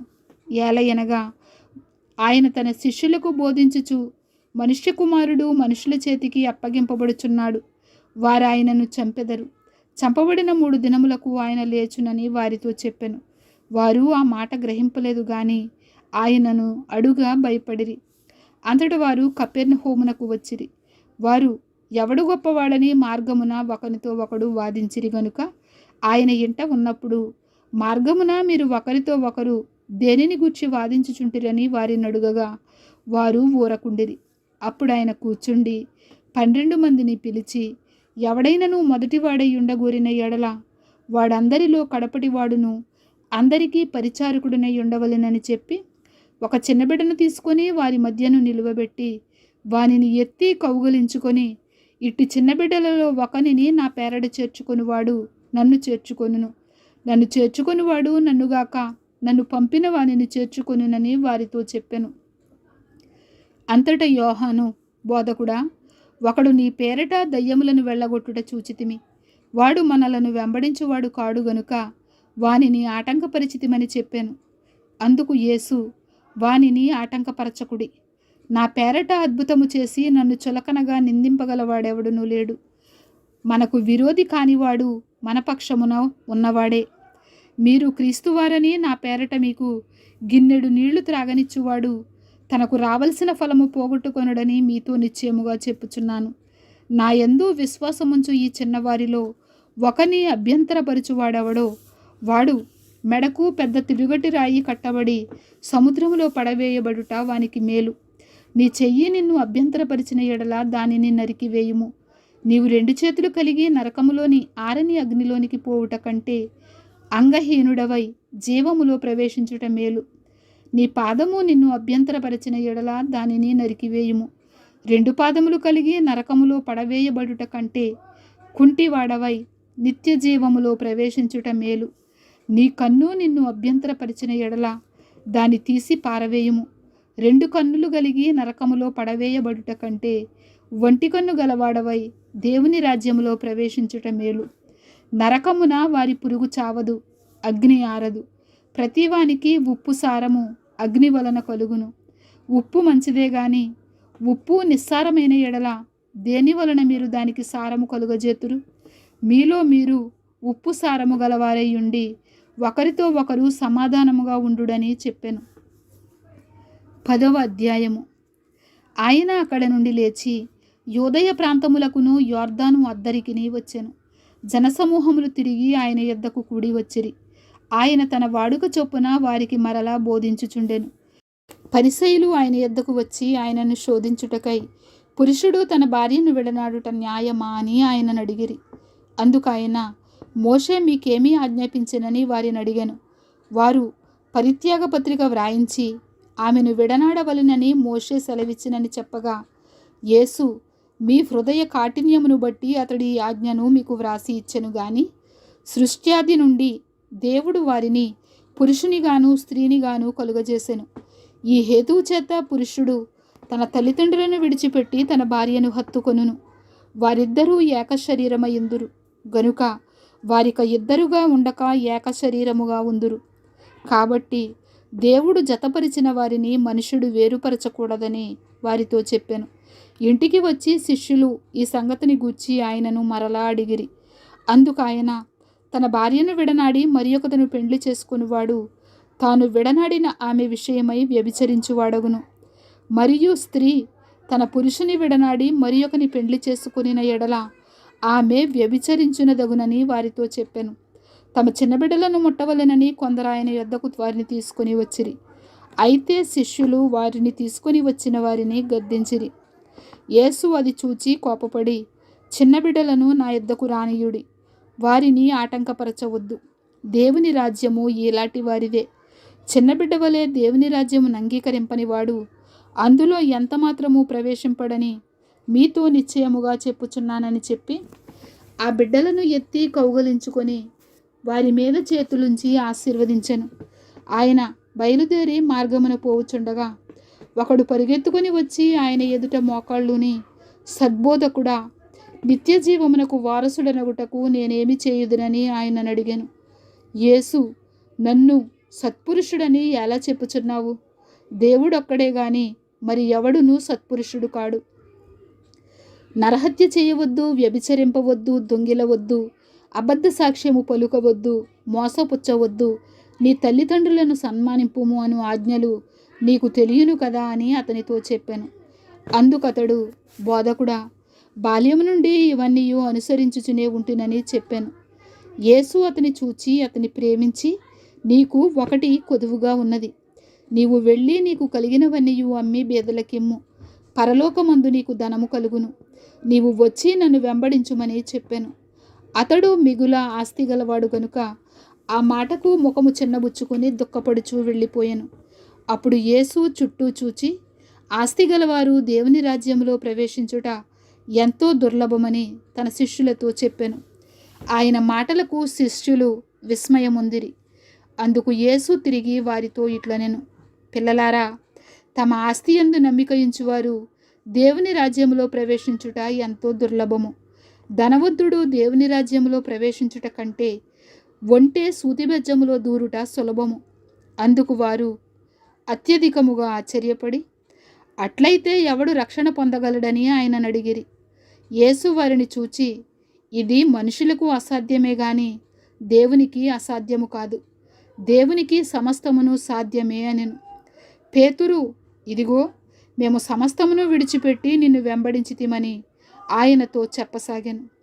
అందుకు యేసు ఇట్లనెను, నా నిమిత్తమును సువార్త నిమిత్తమును ఇంటినైనను, అన్నదమ్ములనైనను, అక్క చెల్లెండ్రనైనను, తల్లిదండ్రులనైనను, పిల్లలనైనను, భూములనైనను విడిచినవాడు ఇప్పుడు ఇహమందు హింసలతో పాటు నూరంతలుగా ఇండ్లను, అన్నదమ్ములను, అక్క చెల్లెండ్రను, తల్లులను, పిల్లలను, భూములను రాబోవు లోకమందు నిత్య జీవమును పొందునని మీతో నిశ్చయముగా చెప్పుచున్నాను. మొదటివారు అనేకులు కడపటివారగుదురు, కడపటివారు మొదటివారగుదురు అనెను. వారు ప్రయాణమై యెరూషలేమునకు వెళ్ళుచుండిరి. యేసు వారికి ముందు నడుచుచుండగా వారు విస్మయమొందిరి, వెంబడించువారు భయపడిరి. అప్పుడు ఆయన మరలా 12 శిష్యులను పిలుచుకొని తనకు సంభవింపబోవు వాటిని వారికి తెలియజెప్పనారంభించి, ఇదిగో మనము యెరూషలేమునకు వెళ్ళుచున్నాము. మనుష్య కుమారుడు ప్రధాన యాజకులకును శాస్త్రులకును అప్పగింపబడును. వారాయనకు మరణశిక్ష విధించి ఆయనను అన్యజనులకు అప్పగించెదరు. వారు ఆయనను అపహసించి ఆయన మీద ఉమ్మివేసి కొరడాలతో ఆయనను కొట్టి చంపెదరు. 3 దినములైన తరువాత ఆయన తిరిగి లేచునని చెప్పెను. జెబెదయి కుమారులైన యాకోబును, యోహానును ఆయన యొద్దకు వచ్చి, బోధకుడా, మేము అడుగునదెల్లా నీవు మాకు చేయగోరుచున్నామని చెప్పగా ఆయన, నేను మీకేమి చేయగోరుచున్నారని వారిని అడిగెను. వారు, నీ మహిమయందు నీ కుడివైపున ఒకడును నీ ఎడమ వైపున ఒకడును కూర్చుండినట్లు మాకు దయచేయమని చెప్పిరి. యేసు, మీరేమి అడుగుచున్నారో మీకు తెలియదు. నేను త్రాగుచున్న గిన్నెలోనిది త్రాగుటయైనను, నేను పొందుచున్న బాప్తిస్మము పొందుటయైనను మీ చేత అగునా అని వారిని అడుగగా వారు, మా చేత అగుననిరి. అప్పుడు యేసు, నేను త్రాగుచున్న గిన్నెలోనిది మీరు త్రాగెదరు, నేను పొందబోచున్న బాప్తిస్మము మీరు పొందెదరు గాని నా కుడివైపునను ఎడమ వైపునను కూర్చుండనిచ్చుట నా వశములో లేదు. అది ఎవరికి సిద్ధపరచబడినో వారికే దొరుకునని వారితో చెప్పెను. తక్కిన 10 మంది శిష్యులు ఆ మాట విని యాకోబు, యోహానుల మీద కోపపడసాగిరి. యేసు వారిని తన యొద్దకు పిలిచి వారితో ఇట్లనెను, అన్యజనులలో అధికారులని ఎంచబడిన వారు వారి మీద ప్రభుత్వము చేయుదురు. వారిలో గొప్పవారు వారి మీద అధికారము చేయుదురని మీకు తెలియను. మీలో అలాగుండకూడదు. మీలో ఎవడైనను గొప్పవాడై ఉండగోరిన ఎడల వాడు మీకు పరిచారము చేయువాడై ఉండవలెను. మీలో ఎవడైనను ప్రముఖుడై ఉండగోరిన ఎడల వాడు అందరికీ దాసుడై ఉండవలెను. మనుష్య కుమారుడు పరిచారము చేయించుకొనుటకు రాలేదు గాని పరిచారము చేయుటకును అనేకులకు ప్రతిగా విమోచన క్రయధనముగా తన ప్రాణము ఇచ్చుటకును వచ్చెననెను. వారు యెరికో పట్టణమునకు వచ్చిరి. ఆయన తన శిష్యులతోనూ బహుజన సమూహముతోనూ యెరికో నుండి బయలుదేరి వచ్చుచుండగా తీమయి కుమారుడగు బర్తిమయి అను గురుడి భిక్షకుడు త్రోవ ప్రక్కన కూర్చుండెను. ఈయన నజరేయుడని యేసు అని వాడు విని, దావీదు కుమారుడా యేసు, నన్ను కరుణింపుమని కేకలు వేయ మొదలుపెట్టెను. ఊరకుండుమని అనేకులు వానిని గద్దించిరి గాని వాడు, దావీదు కుమారుడా నన్ను కరుణింపుమని మరీ ఎక్కువగా కేకలు వేసెను. అప్పుడు యేసు నిలిచి వానిని పిలువుడని చెప్పగా వారు ఆ గుడ్డివానిని పిలిచి, ధైర్యము తెచ్చుకొనుము, ఆయన నిన్ను పిలుచుచున్నాడు, లెమ్మని వానితో చెప్పిరి. అంతట వాడు బట్టను పారవేసి దిగ్గున లేచి యేసునద్దకు వచ్చెను. యేసు, నేను నీకేమి చేయగోరుచున్నావని వానిని అడుగగా ఆ గ్రుడ్డివాడు, బోధకుడా, నాకు దృష్టి కలుగజేయుమని ఆయనతో అనెను. అందుకు యేసు, నీవు వెళ్ళుము, నీ విశ్వాసము నిన్ను స్వస్థపరిచెనని చెప్పెను. వెంటనే వాడు త్రోవను ఆయన వెంట చూపు పొంది వెళ్ళెను. 11వ అధ్యాయము. వారు యెరూషలేమునకు సమీపించి ఒలీవల కొండ దగ్గర ఉన్న బేత్పగే బేతనియాను గ్రామములకు వచ్చినప్పుడు ఆయన తన శిష్యులలో 2 చూచి, మీ ఎదుటనున్న గ్రామమునకు వెళ్ళుడి. అందులో మీరు ప్రవేశింపగానే కట్టబడి ఉన్న ఒక గాడిద పిల్ల మీకు కనబడును. దాని మీద ఏ మనుషుడును ఎప్పుడునూ కూర్చుండలేదు. దానిని విప్పి తోలుకుని రండి. ఎవడైనను మీరెందుకు ఏలాగు చేయుచున్నారని మిమ్మును అడిగిన ఎడల అది ప్రభువునకు కావలసి ఉన్నదని చెప్పుడి. తక్షణమే అతడు దానిని ఇక్కడికి తోలి పంపునని చెప్పి వారిని పంపెను. వారు వెళ్ళగా వీధిలో ఇంటి బయట తలవాకిట కట్టబడి ఉన్న గాడిద పిల్ల ఒకటి వారికి కనబడెను. దానిని విప్పుచుండగా అక్కడ నిలిచియున్న వారిలో కొందరు, మీరేమి చేయుచున్నారు? గాడిద పిల్లను ఎందుకు విప్పుచున్నారని వారిని అడిగిరి. అందుకు శిష్యులు యేసు ఆజ్ఞాపించినట్టు వారితో చెప్పగా వారు పోనిచ్చిరి. వారు ఆ గాడిద పిల్లను యేసునొద్దకు తోలుకొని వచ్చి తమ బట్టలు దానిపై వేయగా ఆయన దాని మీద కూర్చుండెను. అనేకులు తమ బట్టలను దారి పొడుగునను పరిచిరి. కొందరు తమ పొలములలో నరికిన కొమ్మలను పరిచిరి. మరియు ముందు వెళ్ళుచుండిన వారును వెనుక వచ్చుచుండిన వారును, జయము, ప్రభువు పేరిట వచ్చువాడు స్తుతింపబడునుగాక, వచ్చుచున్న మన తండ్రి అయిన దేవుని రాజ్యము స్తుతింపబడునుగాక, సర్వోన్నతమైన స్థలములలో జయము అని కేకలు వేయుచుండిరి. ఆయన యెరూషలేమునకు వచ్చి దేవాలయములో ప్రవేశించి చుట్టూ సమస్తమును చూచి సాయంకాలమైనందున 12 మందితో కూడా బేతనియకు వెళ్ళెను. మరునాడు వారు బేతనియ నుండి వెళ్ళుచుండగా ఆయన ఆకలిగొని ఆకులు గల ఒక అంజూరపు చెట్టును దూరము నుండి చూచి దాని మీద ఏమైనను దొరుకునేమో అని వచ్చెను. దాని యొద్దకు వచ్చి చూడగా ఆకులు తప్ప మరేమీ కనబడలేదు. ఏలయనగా అది అంజూరపు పండ్ల కాలము కాదు. అందుకాయన ఇక మీదట ఎన్నటికిని నీ పండ్లు ఎవరునూ తినకుందురుగాక అని చెప్పెను. ఇది ఆయన శిష్యులు వినిరి.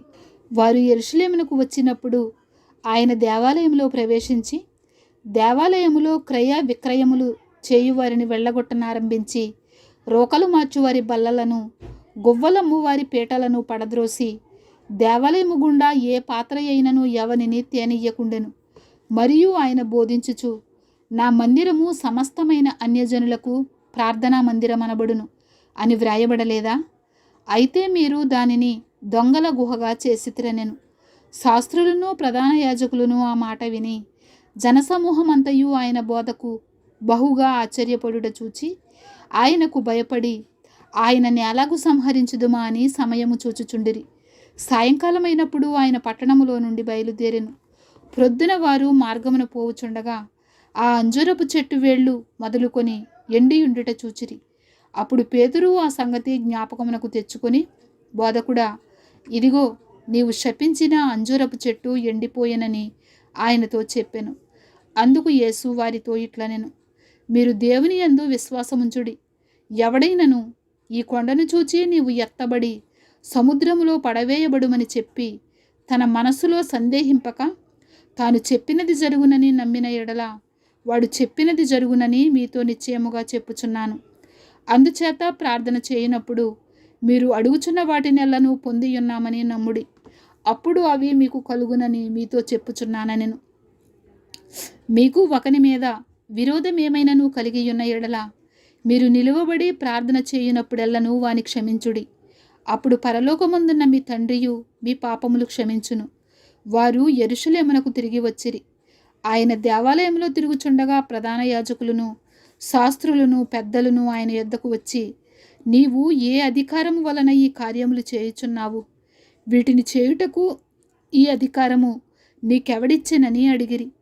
అందుకు యేసు, నేనును మిమ్మును ఒక మాట అడిగెదను, నాకుత్తరమియ్యుడి. అప్పుడు నేను ఏ అధికారము వలన వీటిని చేయుచున్నానో అది మీతో చెప్పుదును. యోహాను ఇచ్చిన బాప్తిస్మము పరలోకము నుండి కలిగినదా, మనుషుల నుండి కలిగినదా? నాకు ఉత్తరమియ్యుడని చెప్పెను.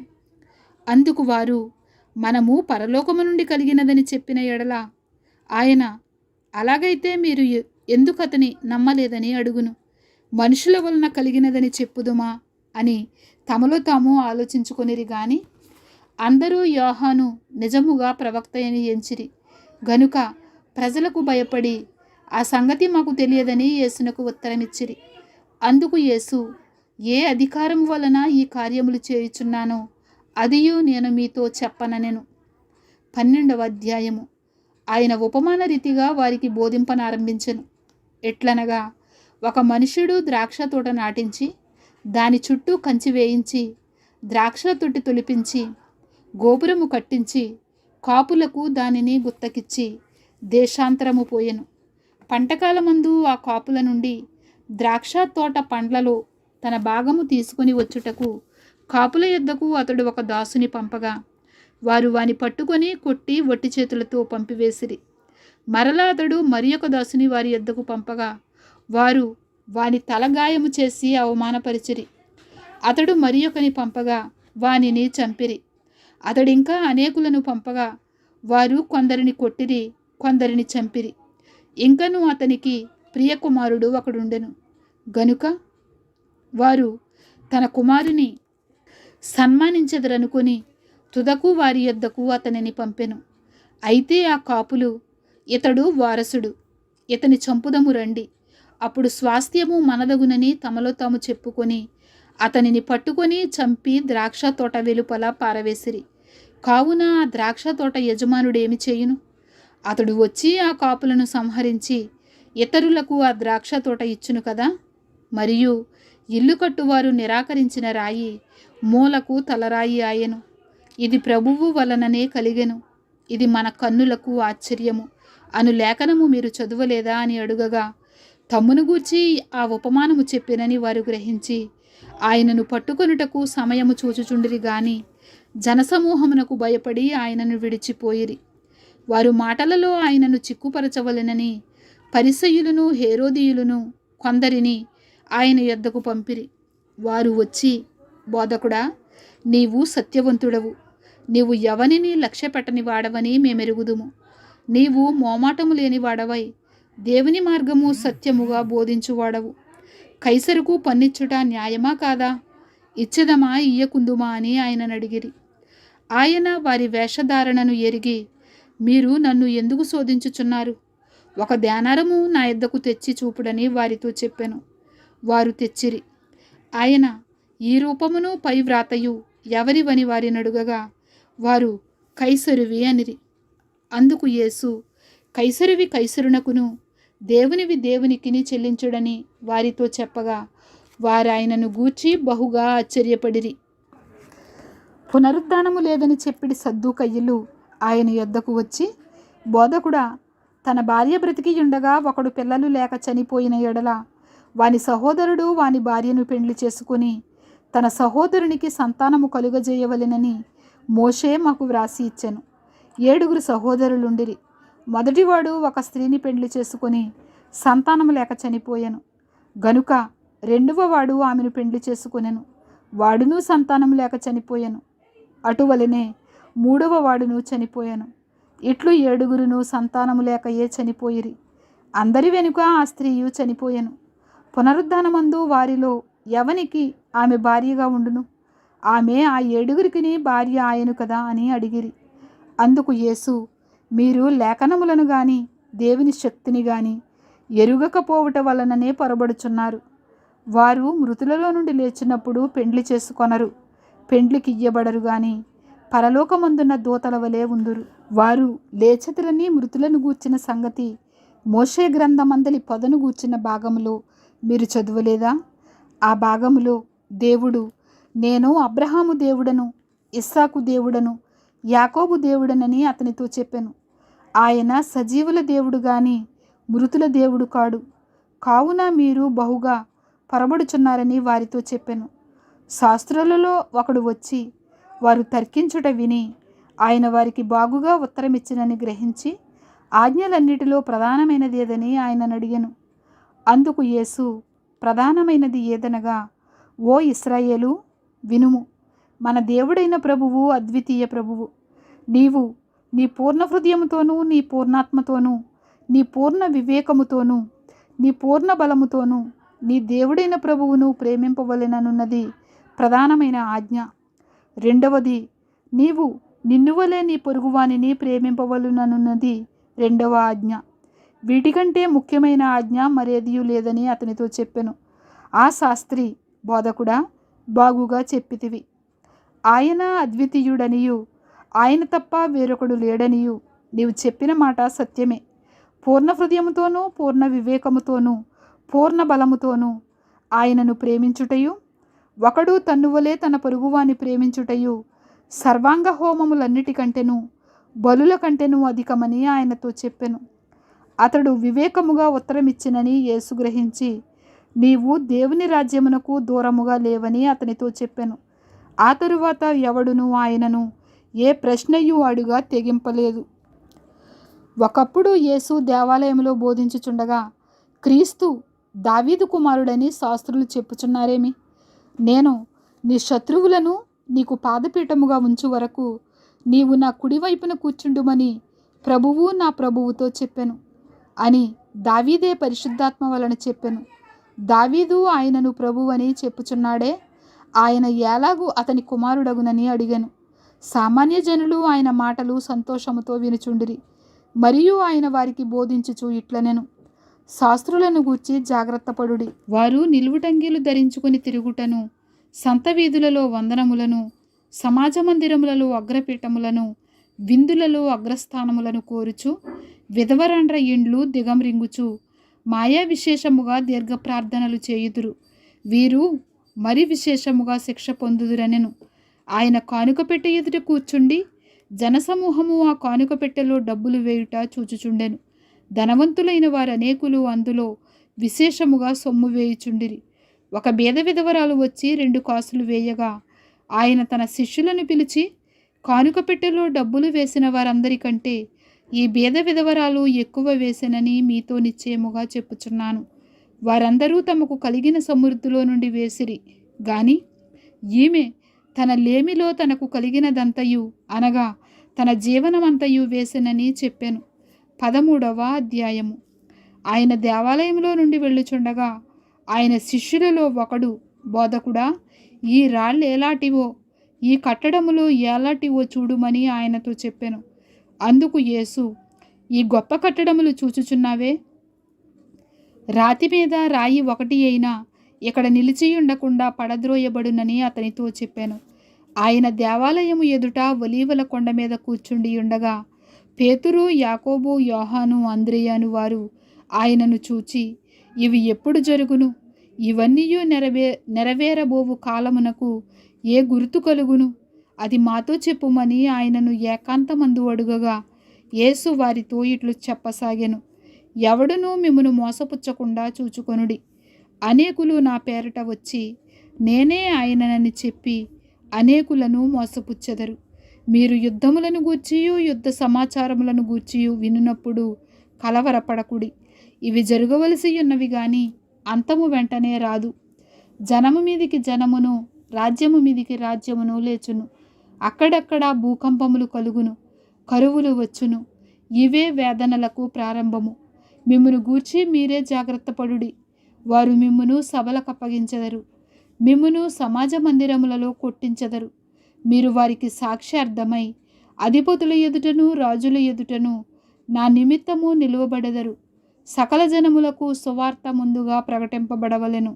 వారు మిమ్మును అప్పగించుటకు కొనిపోబడినప్పుడు మీరు ఏమి చెప్పుదుమా అని ముందుగా చింతింపకుడి.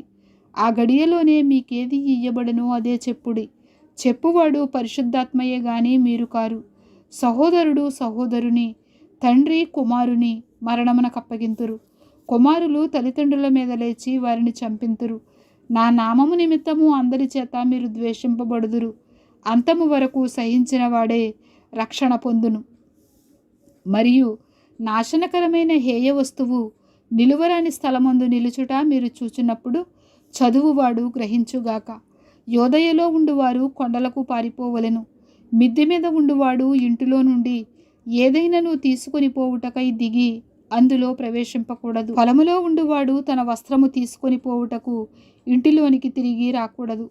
అయ్యో, ఆ దినములలో గర్భిణీలకును పాలిచ్చు వారికి శ్రమ.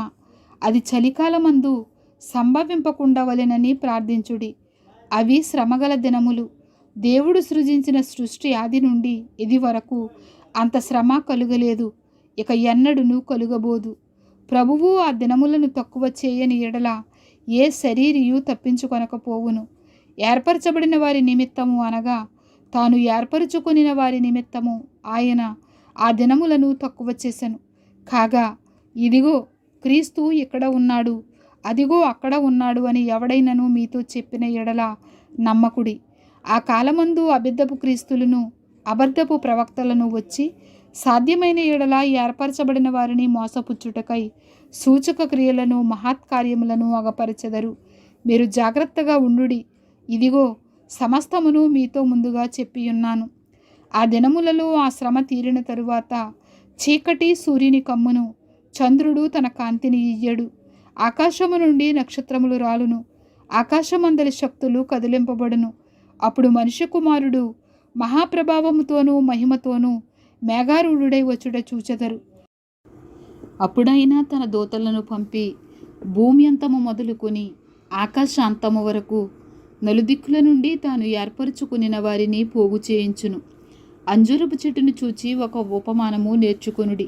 దాని కొమ్మ ఇంకా లేతదై చిగురించినప్పుడు వసంతకాలము సమీపముగా ఉన్నదని మీకు తెలియను.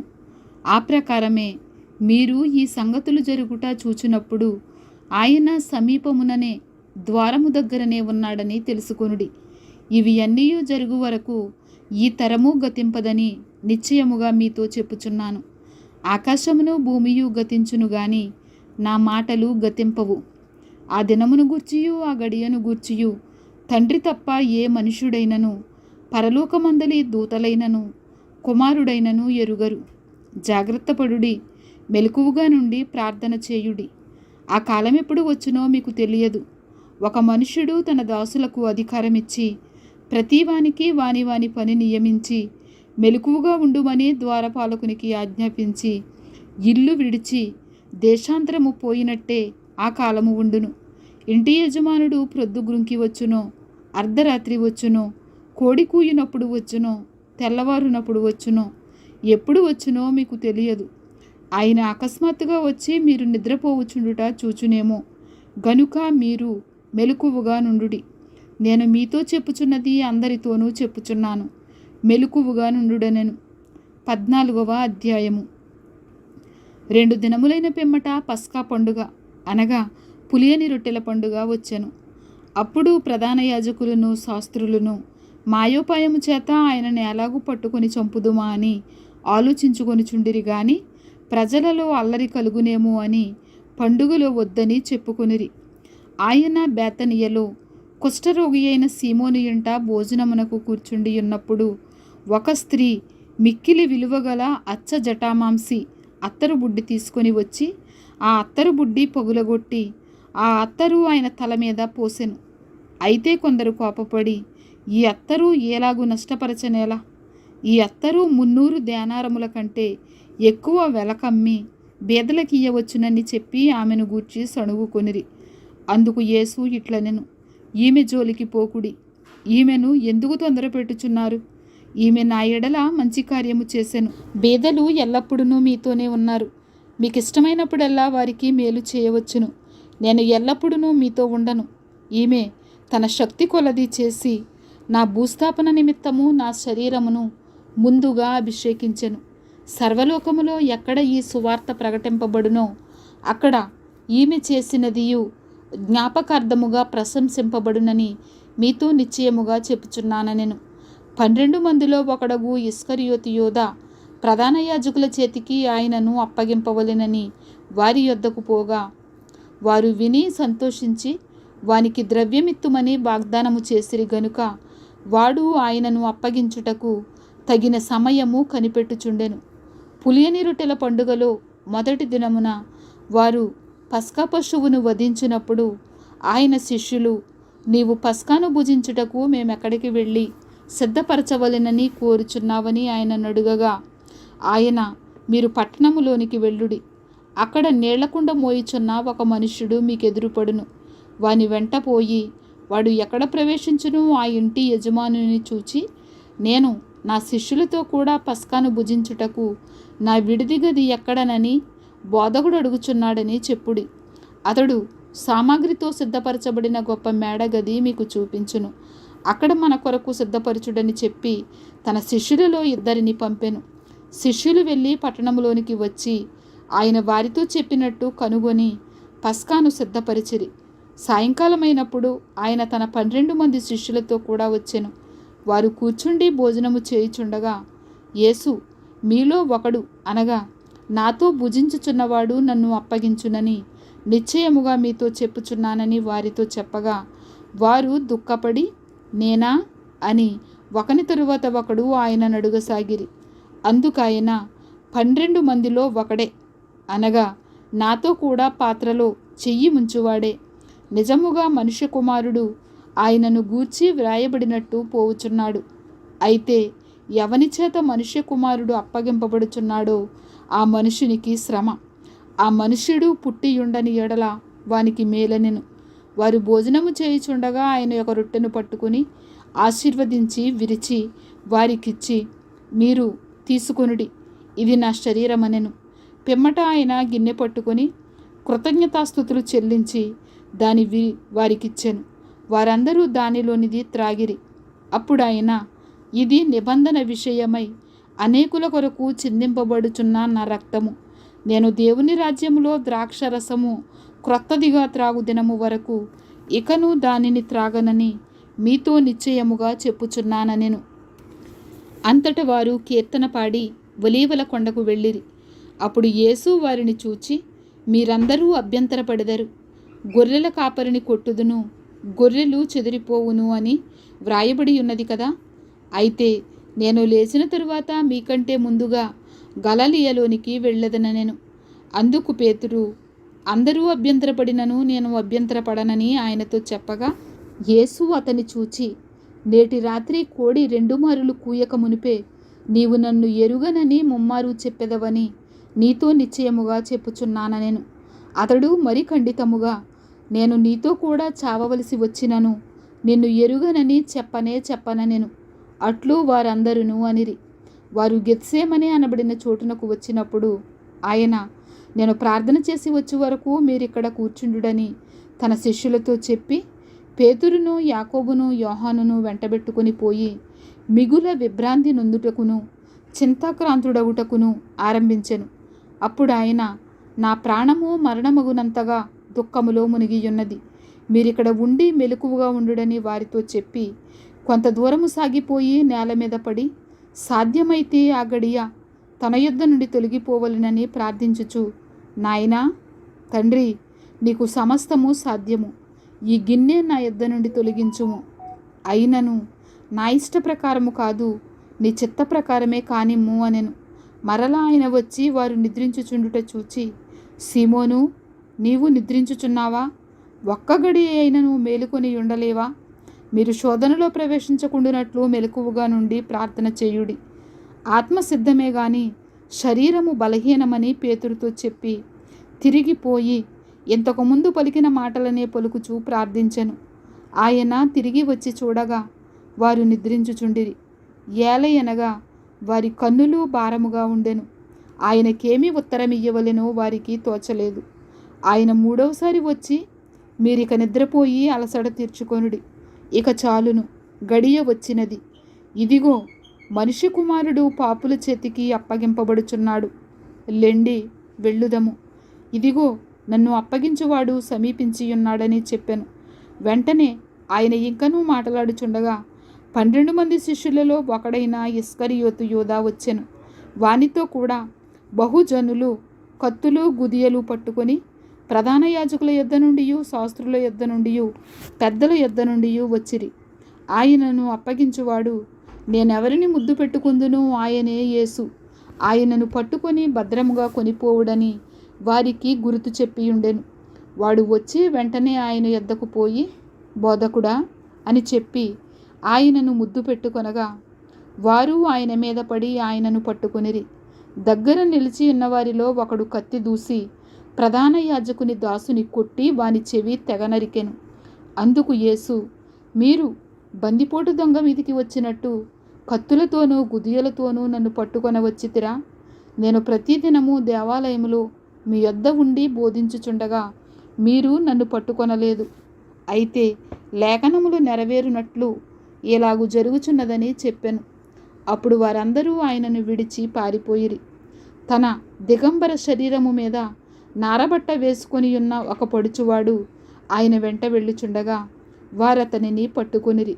అతడు నారబట్ట విడిచి దిగంబరుడై పారిపోయెను. వారు యేసును ప్రధాన యాజకుని యొద్దకు తీసుకొని పోయిరి. ప్రధాన యాజకులు, పెద్దలు, శాస్త్రులు అందరూ అతనితో కూడా వచ్చిరి. పేతురు ప్రధాన యాజకుని ఇంటి ముంగిటి వరకు దూరము నుండి ఆయన వెంట పోయి బంట్రోతులతో కూడా కూర్చుండి మంట యొద్ద చలి కాచుకొని చుండెను. ప్రధాన యాజకులను, మహాసభ వారందరూ యేసును చంపింపవలెనని ఆయన మీద సాక్ష్యము వెదికిరి గాని ఏమీయు వారికి దొరకలేదు. అనేకులు ఆయన మీద అబద్ధ సాక్ష్యము పలికినను వారి సాక్ష్యములు ఒకదానికి ఒకటి సరిపడలేదు. అప్పుడు కొందరు లేచి, చేతి పని అయిన ఈ దేవాలయమును పడగొట్టి 3 దినములలో చేతి పని కాని మరి ఒక దేవాలయమును నేను కట్టుదునని వీడు చెప్పుచుండగా వింటిమని ఆయన మీద అబద్ధ సాక్ష్యము చెప్పిరి గాని అలాగైనను వీరి సాక్ష్యమును సరిపడలేదు. ప్రధాన యాజకుడు వారి మధ్యను లేచి నిలిచి, ఉత్తరమేమియు చెప్పవా? వీరు నీ మీద పలుకుచున్న సాక్ష్యమేమని యేసునడిగాను. అయితే ఆయన ఉత్తరమేమియు చెప్పక ఊరకుండెను. తిరిగి ప్రధాన యాజకుడు, పరమాత్ముని కుమారుడవైన క్రీస్తువు నీవేనా అని ఆయనను అడుగగా, యేసు, అవును నేనే. మీరు మనుష్య కుమారుడు సర్వశక్తి మంతుని కుడిపార్శ్వమున కూర్చుండుటయు ఆకాశ మేఘారూఢుడై వచ్చుటయు చూచెదరని చెప్పెను. ప్రధాన యాజకుడు తన వస్త్రములు చింపుకొని, మనకు ఇక సాక్షులతో పని ఏమి? ఈ దేవదూషణ మీరు విన్నారు కారా? మీకేమి తోచుచున్నదని అడుగగా వారందరూ మరణమునకు పాత్రుడని ఆయన మీద నేరస్థాపన చేసిరి. కొందరు ఆయన మీద ఉమ్మివేసి ఆయన ముఖమునకు ముసుగు వేసి ఆయనను గుద్దుచు ప్రవచింపుమని ఆయనతో చెప్పసాగిరి. బంట్రౌతులను ఆయనను అరచేతులతో కొట్టి పట్టుకొనిరి. పేతురు ముంగిటి క్రింది భాగములో ఉండగా ప్రధాన యాజకుని పనికత్తెలలో ఒకటి వచ్చి పేతురు చలికాచుకొని చుండుట చూచెను. అతనిని నిదానించి చూచి, నీవును నజరేయుడగు ఆ యేసుతో కూడా ఉండినవాడవు కావా అనెను. అందుకతడు, ఆయన ఎవడో నేనెరుగను, నీవు చెప్పినది నాకు బాధపడలేదని చెప్పి నడవలోనికి వెళ్ళెను. అంతటా కోడి కూసెను. ఆ పనికత్తె అతనిని చూచి, వీడు వారిలో ఒకడని దగ్గర నిలిచి ఉన్న వారితో మరలా చెప్పసాగాను. అతడు మరలా, నేను కాననెను. కొంతసేపైన తరువాత దగ్గర నిలిచి ఉన్నవారు మరలా పేతురుని చూచి, నిజముగా నీవు వారిలో ఒకడవు, నీవు గలిలయుడవు కదా అనిరి. అందుకతడు, మీరు చెప్పుచున్న మనిషిని నేను ఎరుగునని చెప్పి శపించుకొనుటకును ఒట్టు పెట్టుకొనుటకును మొదలుపెట్టెను. వెంటనే 2వ మారు కోడి కూసెను గనుక కోడి 2 మారులు కూయక మునుపు నీవు నన్ను ఎరుగనని ముమ్మారు చెప్పెదవని యేసు తనతో చెప్పిన మాట పేతురు జ్ఞాపకమునకు తెచ్చుకొని తలపోయిచూ ఏడ్చెను. 15వ అధ్యాయము. ఉదయము కాగానే ప్రధాన యాజకులను పెద్దలను శాస్త్రులను మహాసభ వారందరూ కలిసి ఆలోచన చేసి యేసును బంధించి తీసుకొని పోయి పిలాతునకు అప్పగించిరి. పిలాతు, యూదుల రాజువు నీవేనా అని ఆయనను అడుగగా ఆయన, నీవన్నట్టే అని అతనితో చెప్పెను. ప్రధాన యాజకులు ఆయన మీద అనేకమైన నేరములు మోపగా పిలాతు ఆయనను చూచి, మరలా నీవు ఉత్తరమేమియో చెప్పవా? నీ మీద వీరు ఎన్నెన్ని నేరములు మోపుచున్నారో చూడుమనెను. అయినను యేసు మరి ఏ ఉత్తరము చెప్పలేదు గనుక పిలాతు ఆశ్చర్యపడెను. ఆ పండుగలో వారు కోరుకునిన ఒక ఖైదీని పిలాతు విడిపించువాడు. అధికారులను ఎదిరించి కలహములో నరహత్య చేసిన వారితో కూడా బంధించబడి ఉండిన బరబ్బా అను ఒకడుండెను. జనులు గుంపుగా కూడి వచ్చి అతడు అది వరకు తమకు చేయిచూ వచ్చిన ప్రకారము చేయవలెనని అడుగగా ప్రధాన యాజకులు అసూయ చేత యేసును అప్పగించిరని పిలాతు తెలుసుకొని, నేను యూదుల రాజును మీకు విడుదల చేయగోరుచున్నారా అని అడిగాను. అతడు బరబ్బను తమకు విడుదల చేయవలెనని జనులు అడుగుకొనున్నట్లు ప్రధాన యాజకులు వారిని ప్రేరేపించిరి. అందుకు పిలాతు, అలాగైతే యూదుల రాజని మీరు చెప్పువాని నేనేమి చేయుదునని మరలా వారిని అడిగాను. వారు వానిని సిలువ వేయుమని మరలా కేకలు వేసిరి. అందుకు పిలాతు, ఎందుకు? అతడే చెడు కార్యము చేసినని వారిని అడుగగా వారు వానిని సిలువ వేయుమని మరి ఎక్కువగా కేకలు వేసిరి. పిలాతు జనసమూహమును సంతోషపెట్టుటకు మనసు గలవాడై వారికి బరబ్బను విడుదల చేసి యేసును కొరడాలతో కొట్టించి సిలువ వేయ అప్పగించెను. అంతట సైనికులు ఆయనను ప్రేతోరియమను అధికార మందిరము లోపలికి తీసుకొని పోయి సైనికులనందరినీ సమకూర్చుకొనిన తరువాత ఆయనకు ఓదారంగు వస్త్రము తొడిగించి ముండ్ల కిరీటమును ఆయన తల మీద పెట్టి, యూదుల రాజా నీకు శుభమని చెప్పి ఆయనకు వందనము చేయసాగిరి. మరియు రెల్లుతో ఆయన తల మీద కొట్టి ఆయన మీద ఉమ్మివేసి మోకాళ్ళుని ఆయనకు నమస్కారము చేసిరి. వారు ఆయనను అపహసించిన తరువాత ఆయన మీద ఉన్న ఓదారంగు వస్త్రము తీసివేసి ఆయన బట్టలు ఆయనకు తొడిగించి ఆయనను సిలువ వేయుటకు తీసుకొని పోయిరి. కురేనీయుడైన సీమోనును ఒకడు పల్లెటూరు నుండి వచ్చి ఆ మార్గమున పోవుచుండగా ఆయన సిలువను మోయుటకు అతనిని బలవంతము చేసిరి. అతడు అలెగ్జాంద్రునకును రూపునకును తండ్రి. వారు గొల్గొతా అనబడిన చోటునకు ఆయనను తీసుకొని వచ్చిరి. గొల్గొతా అనగా కపాల స్థలమని అర్థము. అంతటా బోళము కలిపిన ద్రాక్షరసము ఆయనకిచ్చిరి గాని ఆయన దాన్ని పుచ్చుకొనలేదు. వారు ఆయనను సిలువ వేసి ఆయన వస్త్రముల భాగము ఎవనికి రావలెనో చీట్లు వేసి వాటిని పంచుకొనిరి.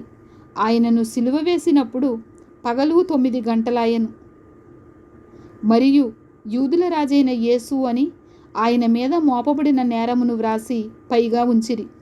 మరియు కుడివైపున ఒకనిని ఎడమవైపున ఒకనిని 2 బందిపోటు దొంగలను ఆయనతో కూడా సిలువ వేసిరి. అప్పుడు ఆ మార్గమున వెళుచున్నవారు తమ తల ఊచుచు, ఆహా, దేవాలయమును పడగొట్టి 3 దినములలో కట్టువాడా, సిలువ మీద నుండి దిగి నిన్ను నీవే రక్షించుకొనుమని చెప్పి ఆయనను దూషించిరి. అట్లు శాస్త్రులను ప్రధాన యాజకులను అపహాస్యము చేయుచు, వీడు ఇతరులను రక్షించెను, తను తాను రక్షించుకొనలేడు. ఇశ్రాయేలు రాజగు క్రీస్తు ఇప్పుడు సిలువ మీద నుండి దిగి రావచ్చును.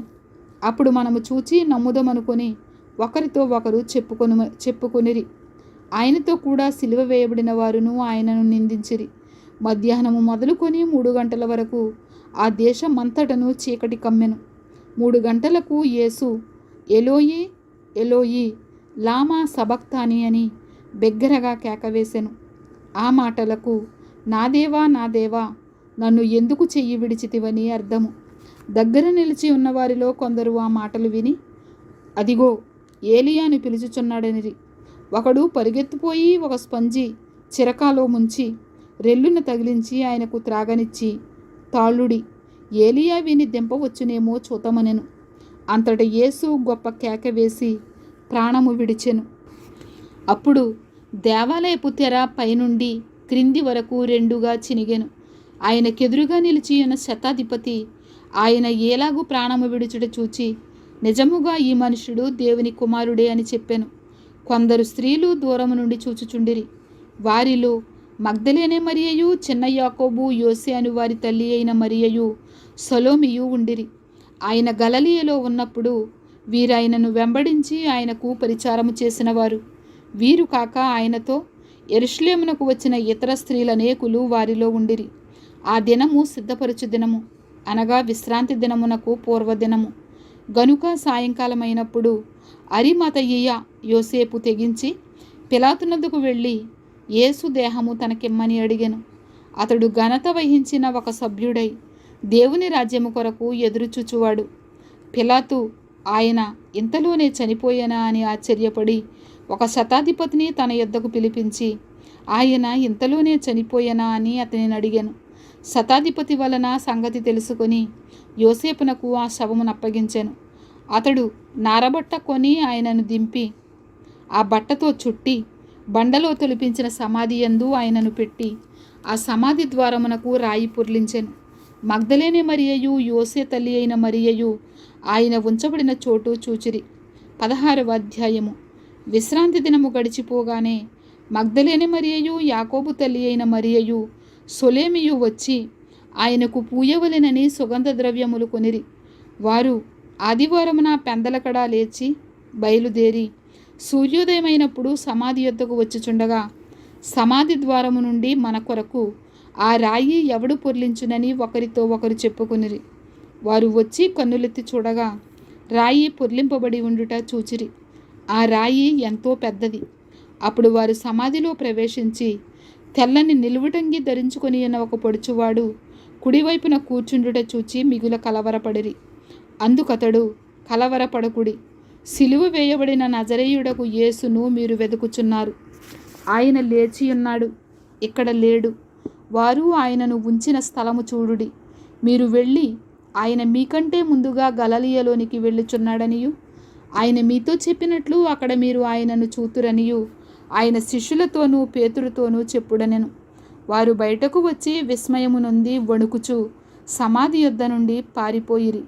వారు భయపడినందున ఎవనితో ఏమీయూ చెప్పలేదు. ఆదివారము తెల్లవారినప్పుడు యేసు లేచి తాను 7 దెయ్యములను వెళ్ళగొట్టిన మగ్దలేనే మరియకు మొదట కనబడెను. ఆయనతో ఉండిన వారు దుఃఖపడి ఏడ్చుచుండగా ఆమె వెళ్ళి ఆ సంగతి వారికి తెలియచేసెను గాని ఆయన బ్రతికియున్నాడనియు ఆమెకు కనబడననియు వారు విని నమ్మకపోయిరి. ఆ తరువాత వారిలో ఇద్దరు ఒక పల్లెటూరికి నడిచిపోవుచుండగా ఆయన మారురూపము గలవాడై వారికి ప్రత్యక్షమాయెను. వారు వెళ్ళి తక్కిన వారికి ఆ సంగతి తెలియచేసిరి గాని వారు వీరి మాటలనైనను నమ్మకపోయిరి. పిమ్మట 11 మంది శిష్యులు భోజనమునకు కూర్చున్నప్పుడు ఆయన వారికి ప్రత్యక్షమై తాను లేచిన తరువాత తను చూచిన వారి మాట నమ్మనందున వారి అపనమ్మిక నిమిత్తమును హృదయ కాఠిన్యము నిమిత్తమును వారిని గద్దించెను.